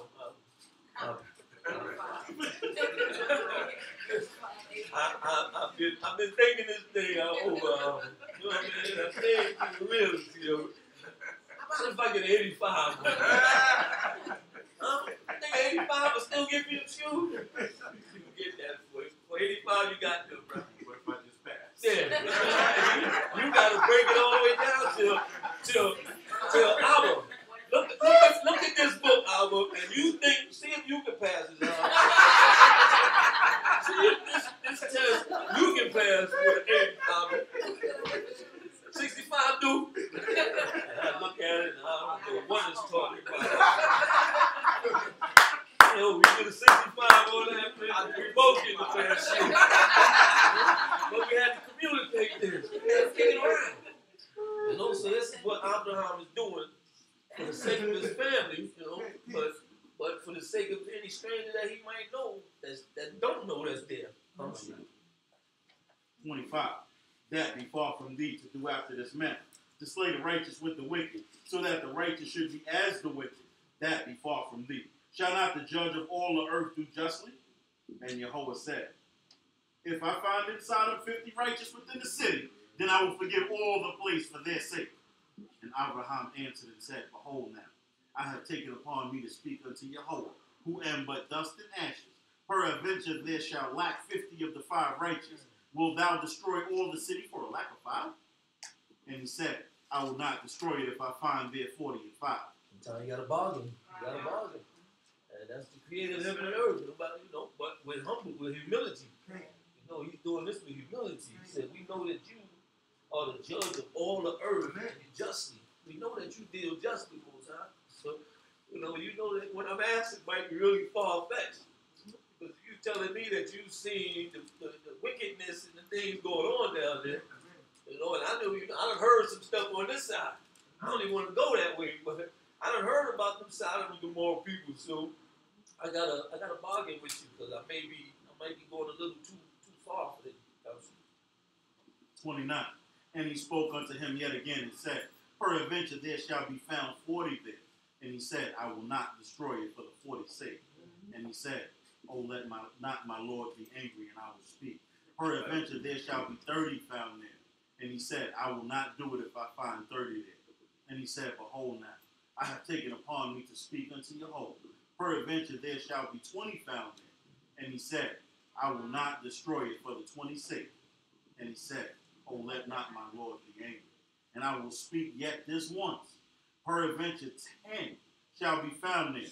And he said, I will not destroy it for the 10's sake. And Jehovah went his way as soon as he had left off from speaking to Abraham. And Abraham returned unto his place. All right, he said, after a while, you gotta, in your humility, you gotta say, please, don't be upset with me. I know I'm going on and on now. But just for 10's sake, will you do it for the 10?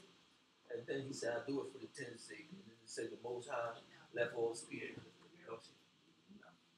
Chapter 19, verse 1. Hallelujah. Hallelujah. And the 2 angels came to Sodom at evening. And Lot sat at the gate of Sodom.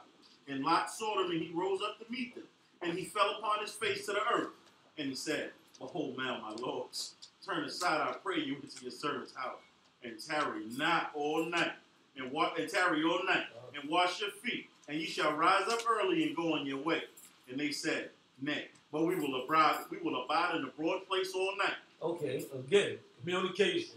Now Lot coming, he's trying to communicate. First of all, when we began here, it was 3 men. So now we done came to 2 angels went into the city. Right. And they have tales say that each angel had his own duty. So one's duty was to tell Abraham and Sarah of the coming son. So he did his job.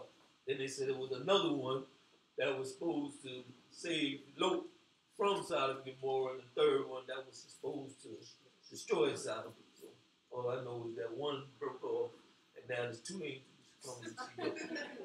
And again, with communication. Now, with Abraham, they came with good news. They came bearing good news. Listen, you're about to have a son at your old age, in the right old age. You and your wife are about to bear a child. So when they come in with that, and he humbly asked them to come and sit down and then wash his feet, they're like, yeah, do as you said. But now these 2 is coming with some old terrible news. So Lot, in the same, he's out of Abraham's family. Right. So he came with the same humility. He's at the gate, and he's like, listen, you see newcomers, you do the same thing. You treat guests well. If we see somebody new come through this door, and all the seasons for, I'm sure everybody, my seasons. I act like I don't see him. I ain't giving, he's supposed to, 3 or 4 people supposed to stand for one person. Oh, I don't give up my shit. I'm younger than you. But that's the humility we show, the hospitality of Abraham. Right. So, but with these guys, and Lot, he started off in the plains when he first got there, but something or somehow he got drew into the city. So now he's in the city and he sees the corruption firsthand here. So when he sees newcomers, he's like, listen, come into my house. Come in here, hurry up. It's crazy out there. Them dudes is nuts out there.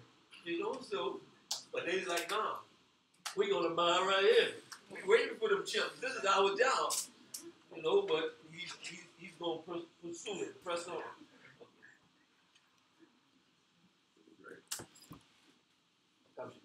Verse 3. And he urged them greatly, and they turned into his house, and entered into his house. Then he made them a feast, and did bake unleavened bread, and they did eat.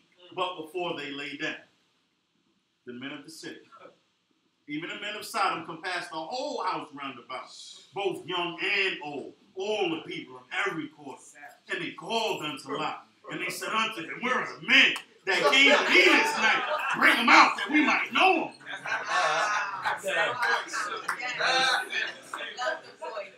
These beasts. You know what I'm saying? I mean, Lot did his job. He got the men into his house. He was fixing them food. He was comforting them. But I mean, in the back of Lot's mind, he just knew it was a matter of time. He shall come. They see fresh meat. It's a matter of time. And they distinctly said it. And now you know that the difference in places where you tarry at, the difference, and like our father Abraham, he lived in tents. Tent you break down because he was a traveling man. Right. These guys in houses. So they know the beast that's outside. They had houses with locked doors and all that. You can walk straight in a tent. They lock the shop down because they know these cats out here anytime they get their sensation. Yeah, that's it. Yeah. And they said, listen, let the men out there. We may know them. They ain't said nothing, but he been through, he had daughters, been through all that. They wouldn't even mess with his daughters. Freaks. Oh, yeah, bro. Verse 6. And Lot went out unto them to the door, and shut the door after them, and he said, I pray you, my brethren, do not so wickedly. Behold now, I have 2 daughters that have not known man. I pray you, bring them out unto you, and do to them as good as in your eyes. Only to these men do nothing, for as much as they have come unto the shadow of my roof. And they said, stand back. And they said, there's one fellow coming to sojourn, and he needs play the judge. Now we will deal worse with thee than with them. And they pressed sore upon the man, even Lot, and they drew near to break the door. Now, they said, listen, man, this cat, you come in here, we gave you a pass. First of all, you came in here, and we let you chill. You had your daughters. We wouldn't even come by over by them.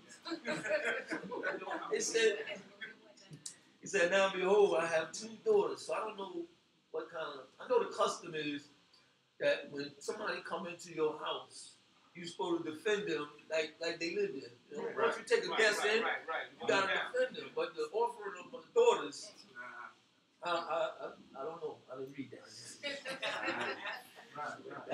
That was a whole new custom.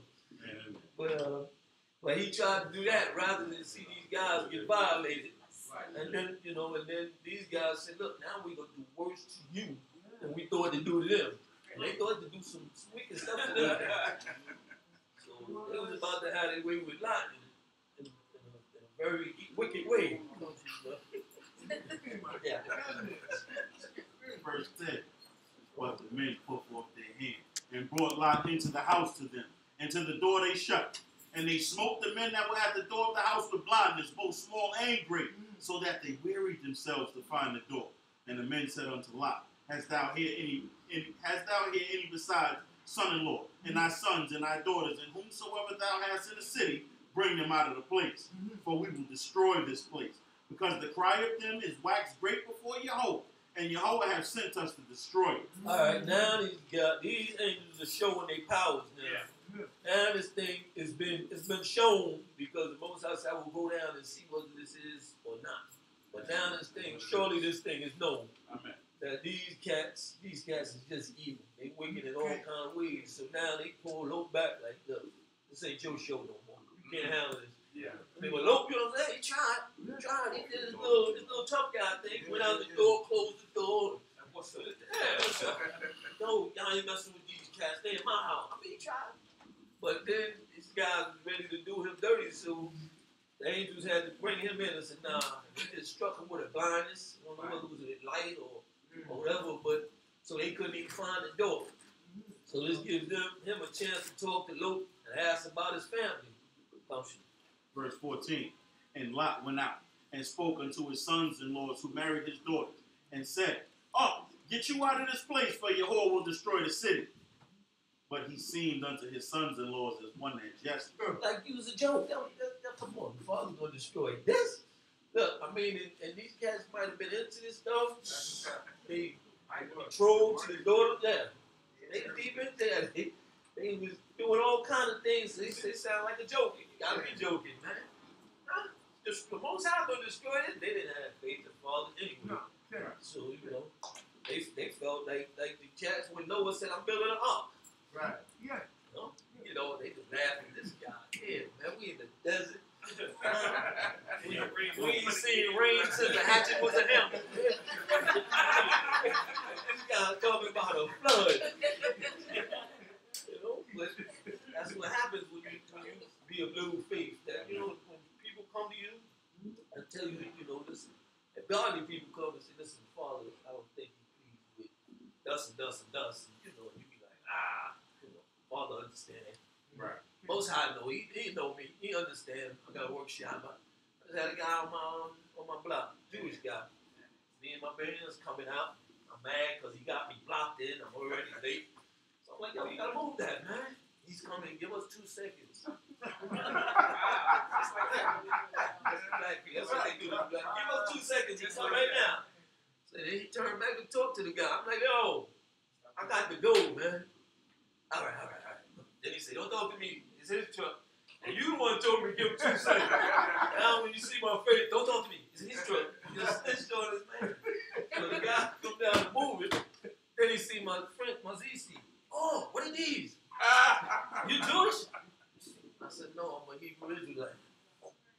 I said, today is Shabbat. I said, you working on this building? No, I don't work it. Yes, you are. I just came to check the place out. I said, bro, it's Shabbat, man. I said, Shabbat. You got a dirty sweater on it. No, I'm not working. I said, all right. I said, well, how should it know, man? I said, how should it know? The other guy was already moving. So I was like, let's pull out of here. But a lot of people, they don't think that Most High knows. And he said he's a just God. Comes from 15.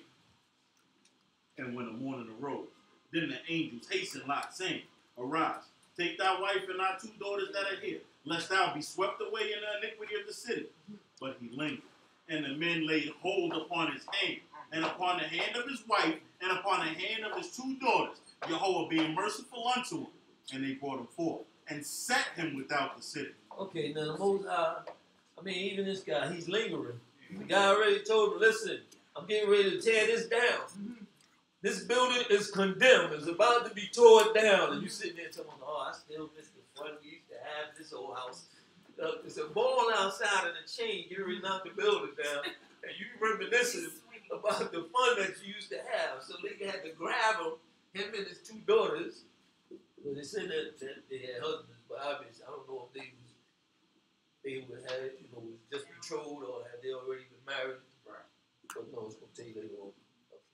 But he took them, so they had to thrust them out. Sometimes people got to hurry you out. Listen, man, get out of there, man. That's not for you. That's not your place, And when it comes down, it take the righteous with the wicked. If you're in the wrong place, you got to know how strong you is. You got to know how much you got left in the cup. You might not have enough to save you, let alone you standing there talking about, I'm going to save these people up in this place. I just go into clubs just to talk about God with people. Right. I just go in these places. I just go in there to kick it, man, and tell them how bad this place is. Over the music. Yeah, over the music. Over a drink. Over a dance. But that's what I do this for. I do this for me. I do this for them. Okay, good. Verse 17. And it came to pass, when they had brought them forth abroad, and they said, escape for thy life. Look not behind thee, neither stay thou in the plain. Escape to the mountains, lest thou be swept away. And Lot said unto them, Oh, not so, my Lord. Behold now, thy servant hath found grace in thy sight, and now was magnified thy mercy, which thou hast shown unto me in saving my life. I cannot escape unto the mountain, lest the evil overtake me and I die. Communication. He's trying to communicate. He don't want to go too far from the place. So he, like Abraham, is trying to plead his case. Listen, the mountains is just too far, too high. If I go there, I'm going to die. Can I go over here? So he's communicating with angels. 20. Behold now, this city is near to flee unto, and it is a little one. Oh, let me escape thither. Is it not a little one? And my soul shall live. And he said unto him, See, I have accepted thee concerning this also, that I will not overthrow the city of which thou hast spoken. Hasten thou, escape thither, for I cannot do anything till thou be come thither. Therefore the name of the city was called Zoar. The sun was risen upon the earth when Lot came unto Zoar. Then Jehovah caused to rain upon Sodom and upon Gomorrah brimstone and fire of Jehovah out of heaven. And he overthrew those cities and all the plain, and all of the inhabitants of the cities, and that which grew upon the ground. But his wife looked back from behind him, and she became a pillar of salt. And Abraham got up early in the morning to the place where he had stood before Jehovah, and he looked out toward Sodom and Gomorrah, and toward all the land of the flame, and behold, and lo, the smoke of the land went up as the smoke of a furnace. All right, now again, everybody ain't gonna make it. I can't save you, you can't save me. Sometimes we never know who our prayers can help, as with our Father. But Lot's wife, she just was deeper into it than, she was just like, I just could take one little peek. That's one little peek. And it was distinctly told to you, do not look back. But it was told Lot transferred it to his Issachar and said, don't look back. It's like it was told to Adam, don't eat of the tree. But then he told Eve, look, don't eat of the tree. So sometimes it's who tell you. Because God didn't directly tell them. So it's who tell you. So he said, look, don't look back. If you look back, you're dead. And she just wanted to take that little peek. And they might have kept chucking. And the heat and all of that stuff from the fire and brimstone just burned up, pillared up. So she turned into a pillar of salt. Stuck. That's what happens. Look back one time, you get stuck. Comes 29. And it came to pass, when God destroyed the cities of the plain, that God remembered Abraham and sent Lot out of the midst of the overthrow when he overthrew the cities in which Lot dwelt. God did this for Abraham's sake. Amen. He knew Lot. He knew what Lot was into. He knew Lot's mind. You know, Lot was probably tipsy-turvy, but he had it. Sometimes you have that old teachings in you, that old stuff that might just save your life. But the Most High did this for the sake of Abraham, because he knew Abraham's heart, and he talked with Abraham, and he said, for the sake of thus and thus, I will do this for you. So that's nothing on Lot. That's for Abraham's sake they did that. Amen. So we have to pray for other people as well as for ourselves, because we don't know when we can help the next person. Third, and Lot went up out of Zoar and dwelt in the mountain, and his 2 daughters with him. But he feared to dwell in Zoar, and he dwelt in a cave, he and his 2 daughters. And the firstborn said unto the younger, Our father is old, and there is not a man in the earth to come in unto us after the manner of all the earth. Come, let us make our father drink wine, and we will lie with him, that we may preserve the seed of our father. And they made their father drink wine that night. And the firstborn went in and lay with her father, and he knew not when she lay down nor when she arose. And it came to pass on the morrow that the firstborn said unto the younger, Behold, I lay yesternight with my father. Let us make him drink wine this night also, and go in and lay with him, that we may preserve seed of our father. And they made their father drink wine that night also. And the younger arose and lay with him, and he knew not when she lay down nor when she arose. Thus were both the daughters of Lot with child by their father. And the firstborn bore a son, and called his name Moab, the same as the father of the Moabites unto this day. And the younger, she also bore a son, and called his name Ben-Ami, the same as the father of the children of Ammon unto this day. I don't know. They say, I don't know if that's one of them customs over there they got out of Sodom, but with sleeping with their father. But they said that they felt that it was up in a cave, so they felt that when Sodom and Gomorrah got destroyed, when you seen that destruction, they think the whole world was done. But I mean, I can't understand that because they just left Zoar. It's just some people in Zoar. But that's the feeling they got, and they took some wine. I don't know how drunk they got out. They had wine from the cave. They probably snatched that before they snatched the water. We're going to need this wine. But they took a little wine with them up into the cave. And it must be good wine. That was some great wine that make you sleep and you still can make babies. You know? But that's how that goes. In chapter 20, verse 1. Hallelujah. And Abraham journeyed from thence toward the land of the south, and dwelt between Kadesh and Shur, and he journeyed in Gerar. And Abraham said unto Sarai his wife, She is my sister. And Abimelech the king of Gerar sent and took Sarai. And God came to Abimelech in a dream of the night, and said unto him, Behold, thou shalt die, because of the woman whom thou hast taken, for she is a man's wife. Now Abimelech had not come near unto her, and he said, Lord, wilt thou slay even a righteous nation? Said he not himself unto me, She is my sister? And she even herself said, He is my brother? In the simplicity of my heart and in the innocency of my hands have I done all this. Okay, again, this was one of the things they did because, like we said before, the customs of some of these nations was to kill the husband to have the wife. You know, you just take a man's wife, and he's still just living around, moving around. You got to kill him. You know, it's like I was reading, I seen on the news the other day. The old man and his wife. I think the old man was 91, his wife was like 100.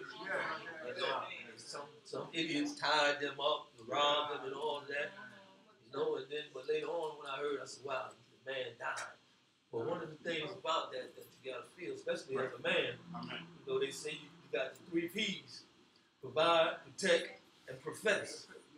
So once you get violated like that, even at 91, you be like, wow, I couldn't even protect my wife, man. They was tying my wife up, and there's nothing I could do.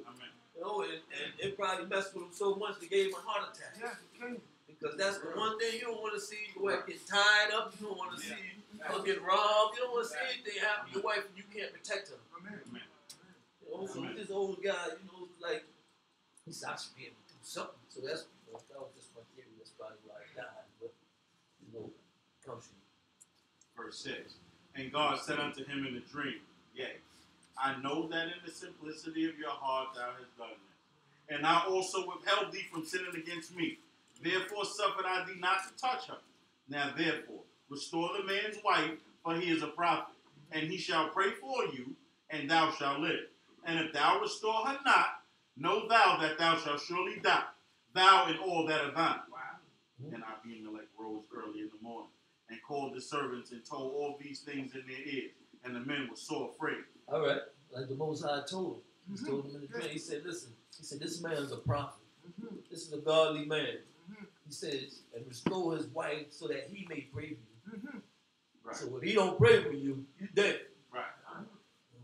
Sometimes if you don't pray for people, you killed them. But and he said, sure. He said, therefore suffer thee I thee not to touch her. Right. He said, okay. He said, you ain't touch her because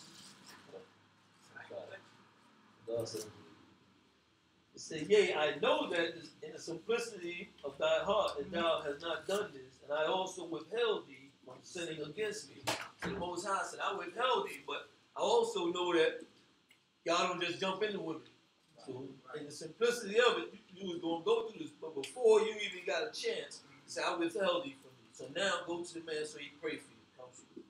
Now, then Abimelech called Abraham and said unto him, What hast thou done unto us? And wherein have I sinned against thee, that thou hast brought upon me and upon my kingdom a great sin? Thou hast done deeds unto me that ought not be done. And Abimelech said unto Abraham, What sawest thou that thou hast done these things? And Abraham said, Because I thought surely the fear of God is not in this place, and they will slay me for my wife's sake. And moreover, she is indeed my sister, the daughter of my father, but she is not the daughter of my mother. So she became my wife. All right.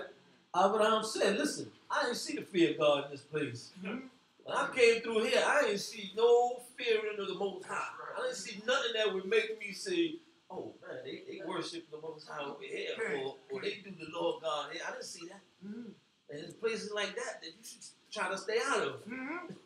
You know? But he said, I had to protect myself. You know, I said, this is my sister. Just to save me alive. He said, and in truth, she is my sister.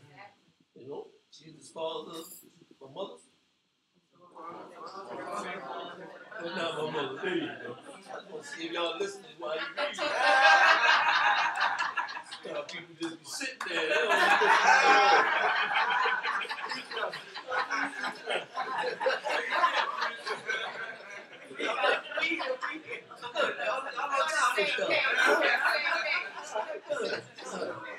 Find out the question and answer time later on. 13. And it came to pass, when God caused me to wander from my father's house, that I said unto her, This is thy kindness which thou shalt show unto me. At every place whither we shall come, say of me, he is my brother. Communication. They had this planned out before they left wherever they was going. They said, listen, sis, you know we going through some journeys. We travelers, we're going to get to some spots where these people ain't so nice. So let's make a pact that we use this brother and sister thing instead of the husband and wife thing. All right, Isha? I'll see. It depends. Depends on how you treat me. It depends on how I feel at that moment. Whether I say that you are my brother or my husband. That's what she said. But they made that pact. So that's what he told him. He said, Verse 14. And Abimelech took sheep and oxen and men servants and maid servants and women servants, and they gave them unto Abraham, and restored him Sarah his wife.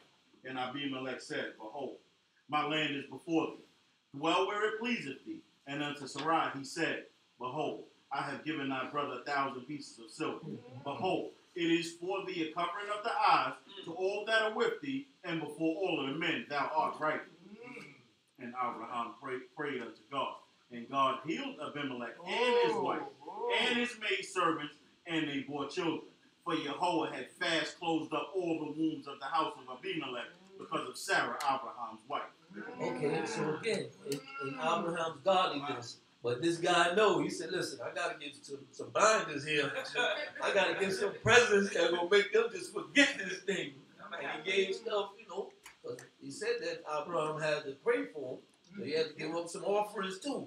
I'll make sure you ain't short of nothing. So he gave him oxen, he gave him all this stuff. And he said, then he went to the Issachar and said, look, I gave your husband this, just to make sure that we good. Make sure you don't have no sour thoughts, because I know y'all like one. So after you leave, you say, nah, don't pray for that guy. Don't pray for him, Abraham. I know the power that you have as a wife, so I got to come to you too and say, listen, I gave this to him so that we cool. Chapter 21, verse 1, hallelujah. Hallelujah. And Yahweh remembered Sarah as he had said. And Yahweh did unto Sarah as he had spoken. And Sarah conceived, and bore Abraham a son in his old age, at the set time of which God had spoken unto him. And Abraham called the name of his son that was born unto him, whom Sarah bore unto him Yitzchak. And Abraham circumcised his son Yitzchak when he was 8 days old, as God commanded. And all right. Now, Abraham, he did the commandments. He ain't forget the commandments and say, because this is a while back. But he remembered, listen, boys, 8 days old, circumcision. Just like the Most High remembered his promise. So all of these things, he said, when the Most High give you something that you pray for, or you pray for stuff, but you promise stuff, as we do, Most High, if you get me out of this situation, I'll never do thus and thus again. You got to remember your promise once you deliver it. You get in a situation, get locked up, you get me out of this thing. And I through this court system, I would never do that. Now you get out of court and you turn Teflon. Man, I had the best lawyer in the world. Tell the story and people, my lawyer, man, he was bad. Listen, he did all this. You're supposed to say, listen, God got me out of that. True living God delivered me from that. And I told him I'd never do it again. So get away from me with that. I can't do that with you no more. That's right. I made a promise with the creator of heaven and earth. And we have to remember these things. We say, if anything, let me pass this test. I need this test to become a doctor or whatever. And then whatever you offered up, as Chief Musa always say, when you want something, sometimes you got to give up something that you truly like. And then you can't just go slide back to it once what you got came to pass. Verse 5. And Abraham was 100 years old when his son Yitzchak was born unto him. And Sarah said, God has made laughter for me. Everyone that heareth it will laugh on account of me. And she said, who would have said unto Abraham that Sarah should give children suck? For I have borne him a son in his old age. Again, she's just talking to herself like, who would have thought this? This ain't the norm around these parts. I read history back in the days when our forefathers lived to 700 and something and all this. But of these times, at 90 years old, we done.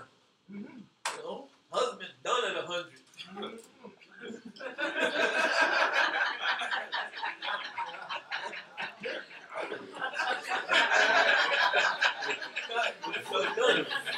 Don't make babies.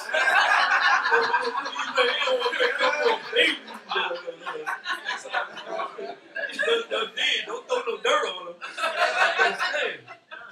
The child part is just like, I'm good with that right now. I'm accepting whatever I got right now.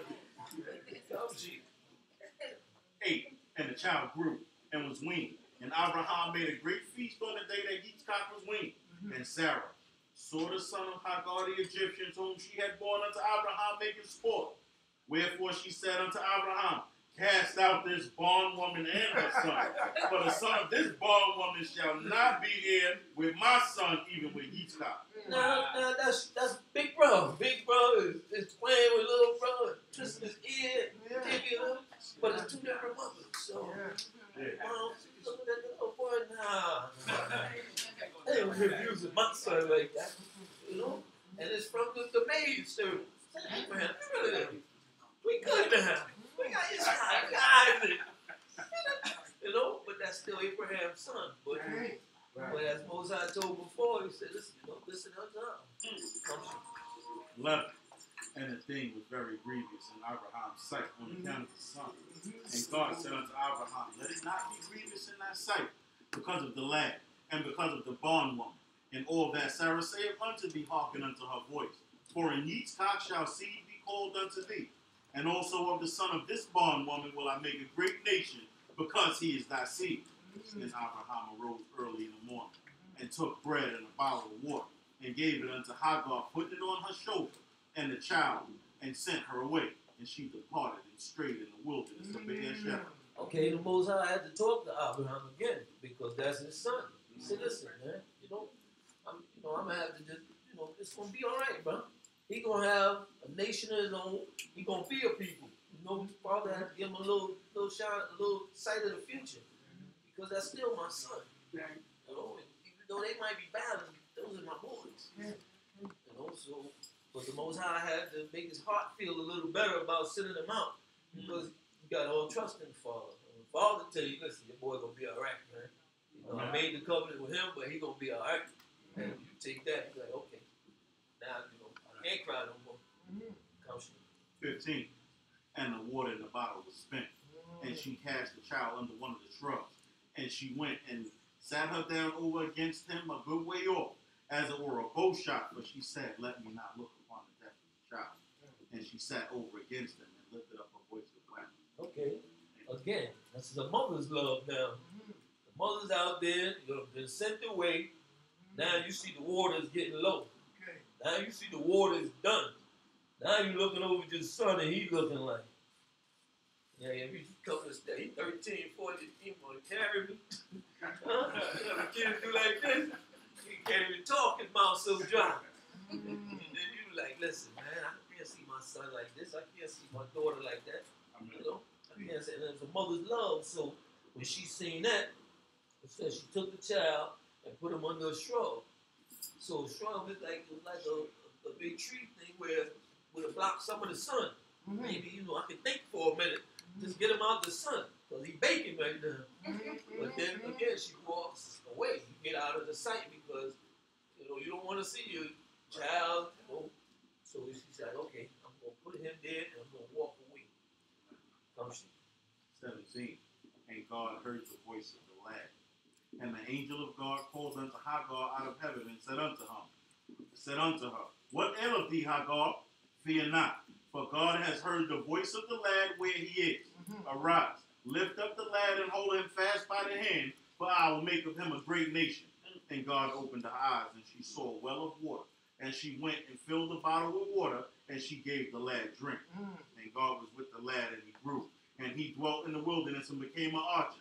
And he dwelt in the wilderness of Paran, and his mother took him a wife out of the land of Egypt. Okay, again, Ishmael, God heareth. So him being the son of Abraham, Most High heard his voice too. Most High told him to name him that. So he said, God heareth. And then he also had to comfort the mother. She had to get that divine talking to know everything gonna be all right. He said, what's wrong with you? He said, Israel gonna be okay. He's gonna be all right. And he showed him water and all that. He said, he's gonna make you have a great nation. So the Most High gave her a little future too. And it came to pass at that time that Abimelech and Pico, the captain of his host, spoke unto Abraham, saying, God is with thee in all that thou didst do. Now therefore swear unto me here by God that thou wilt not deal falsely with me, nor with my son, nor with my son's son.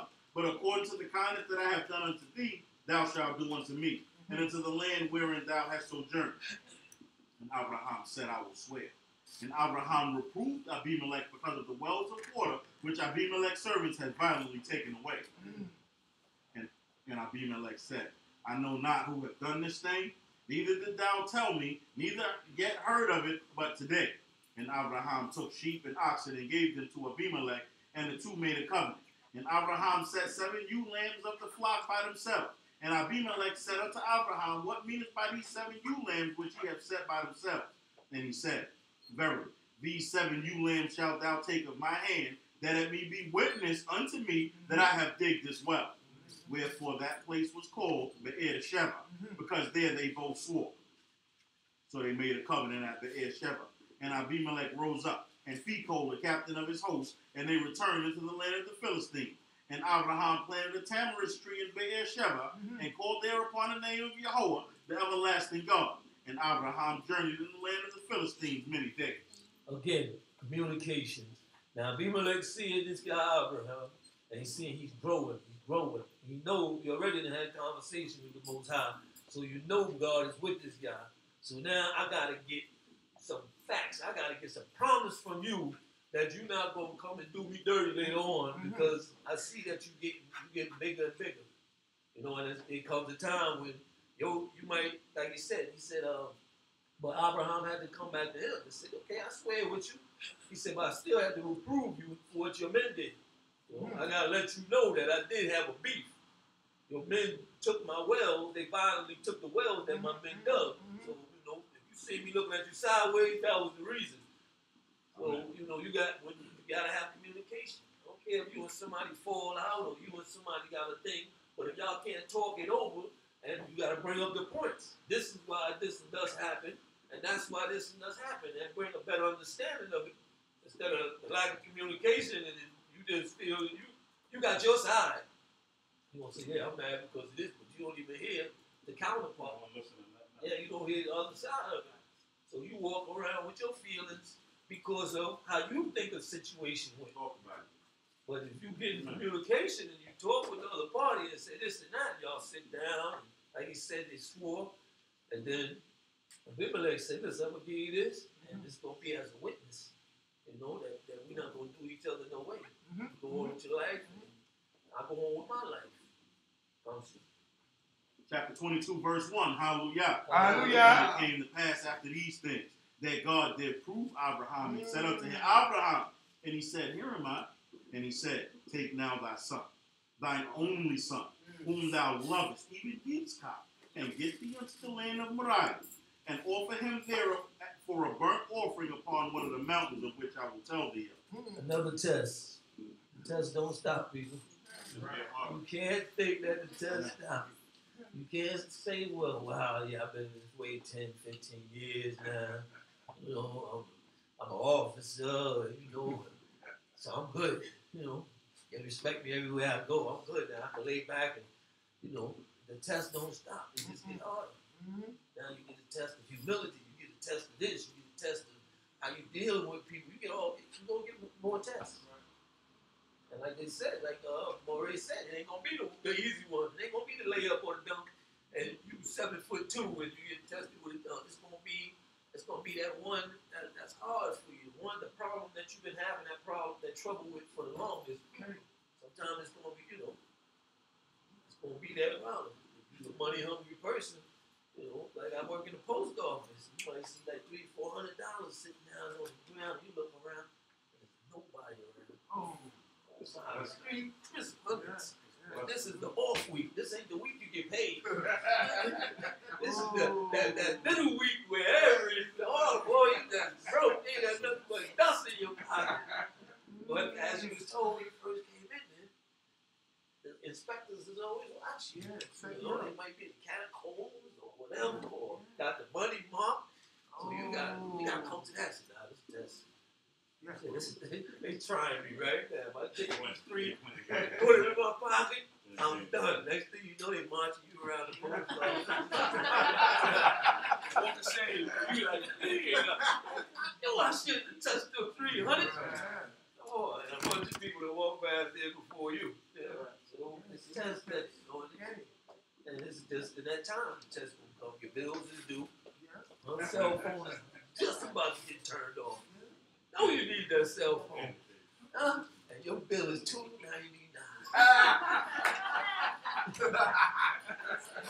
Just $299.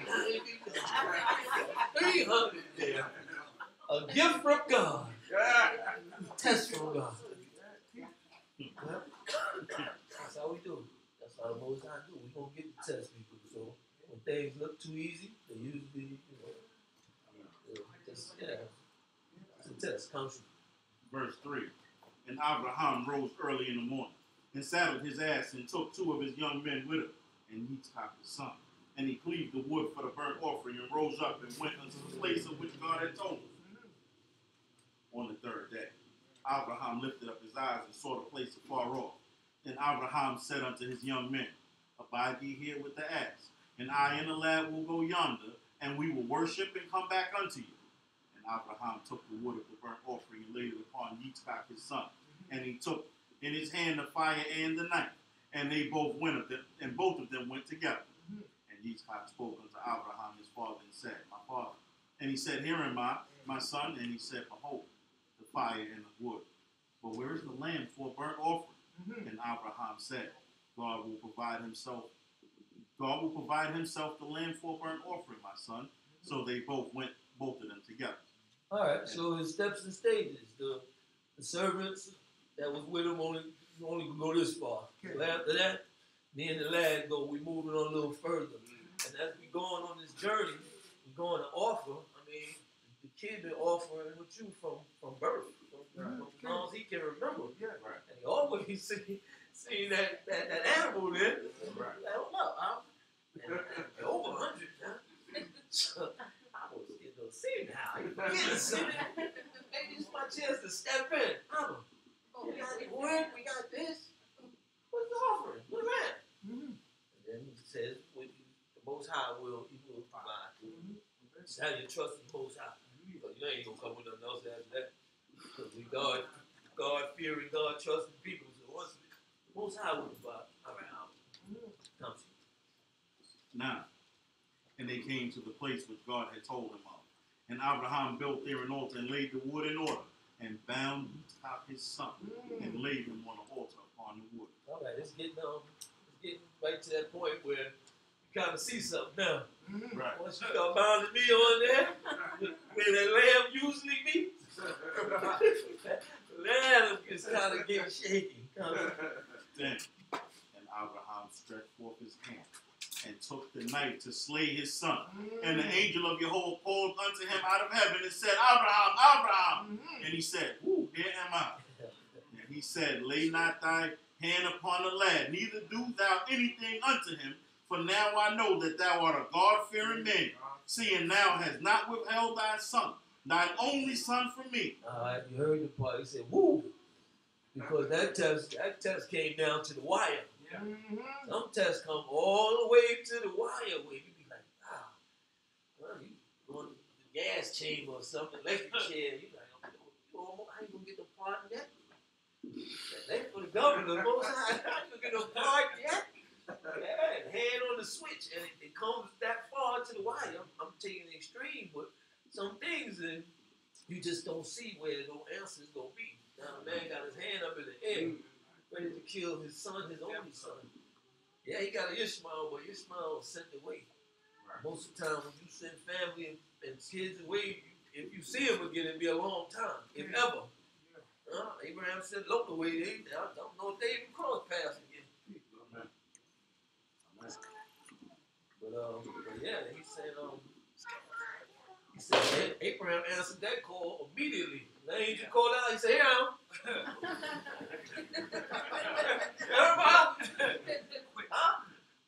continue. Give me some more. Yeah. 13. And Abraham lifted up his eyes and looked, and behold, behind him a ram caught in the thicket by its horn. And Abraham went and took the ram and offered him up for a burnt offering in the stead of his son. All right. So again, he said, okay, my Abba, Most High, ain't never lied.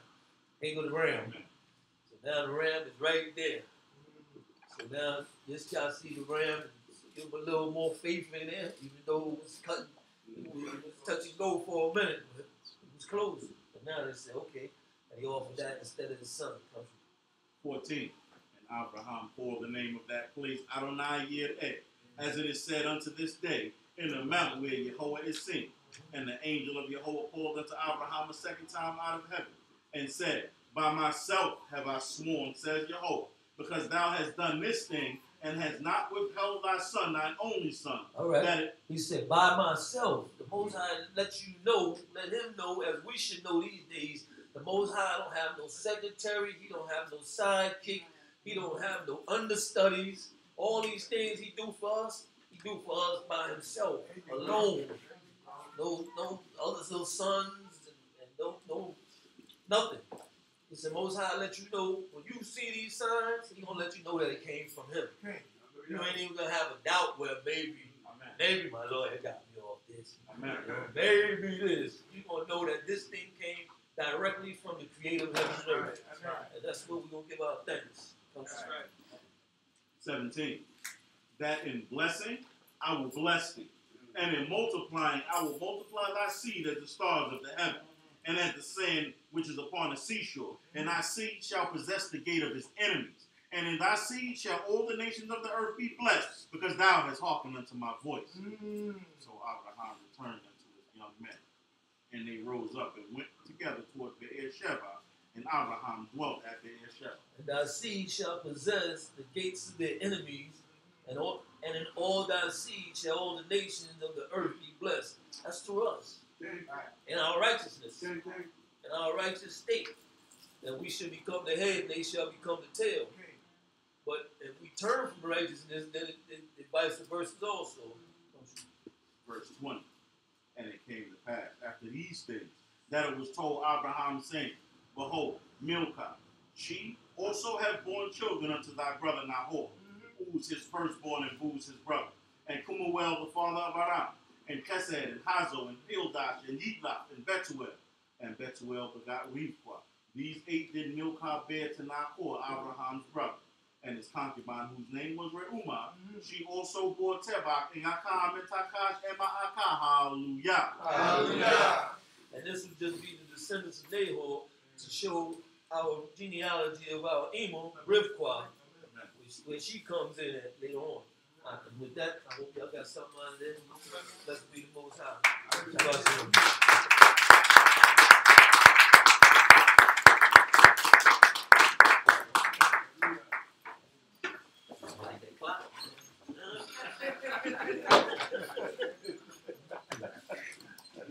You can all rise.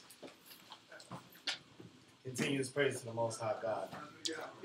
No, I just want us to remember about that history.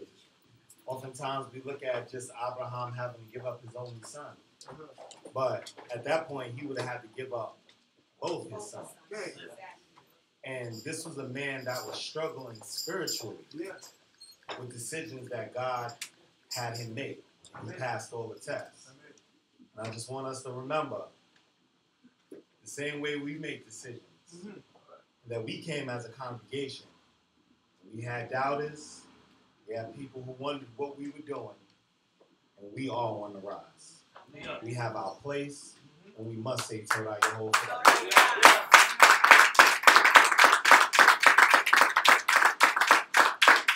And just like Abraham thanked God, it's only up for us. We're expanding. People like what we're doing. The word is out there. Our brother Crown Prince Arishadai, we got your message. We heard you. He said he likes what we're doing. He said for us to keep up the good work and all the blessings in the world. And the place isn't great without brothers and sisters like you. And I just want us to remember that.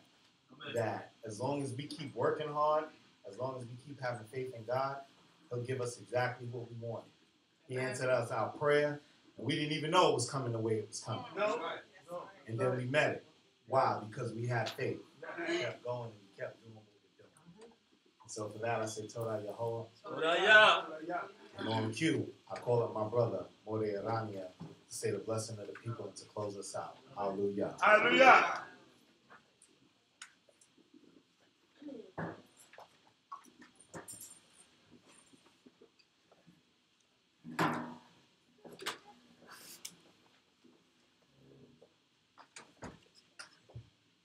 Hallelujah. Hallelujah. Thank you the Most High God for a beautiful day. Amen. Amen. Thank you the Most High God for the Shabbat. Amen. Shabbat is such a wonderful time. Amen. And I hope and pray, as I say these words, that the Most High God will put a blessing on us. A blessing of peace. A blessing of life. Of good health and strength. For His great sake. His great name's sake.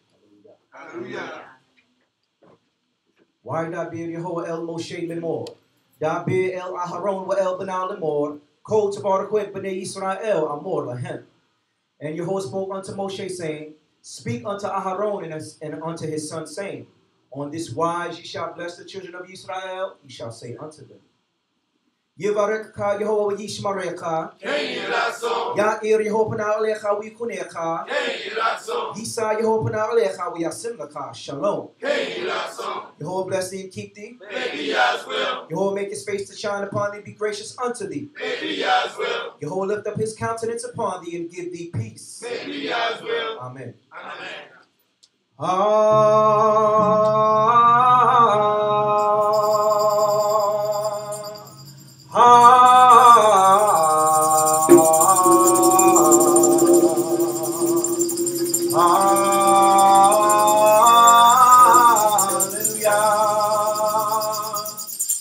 Hallelujah, Quacho.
Services will resume at 4:30 sharp. Hallelujah. Kita Ivri is at 3 o'clock, so eat fast.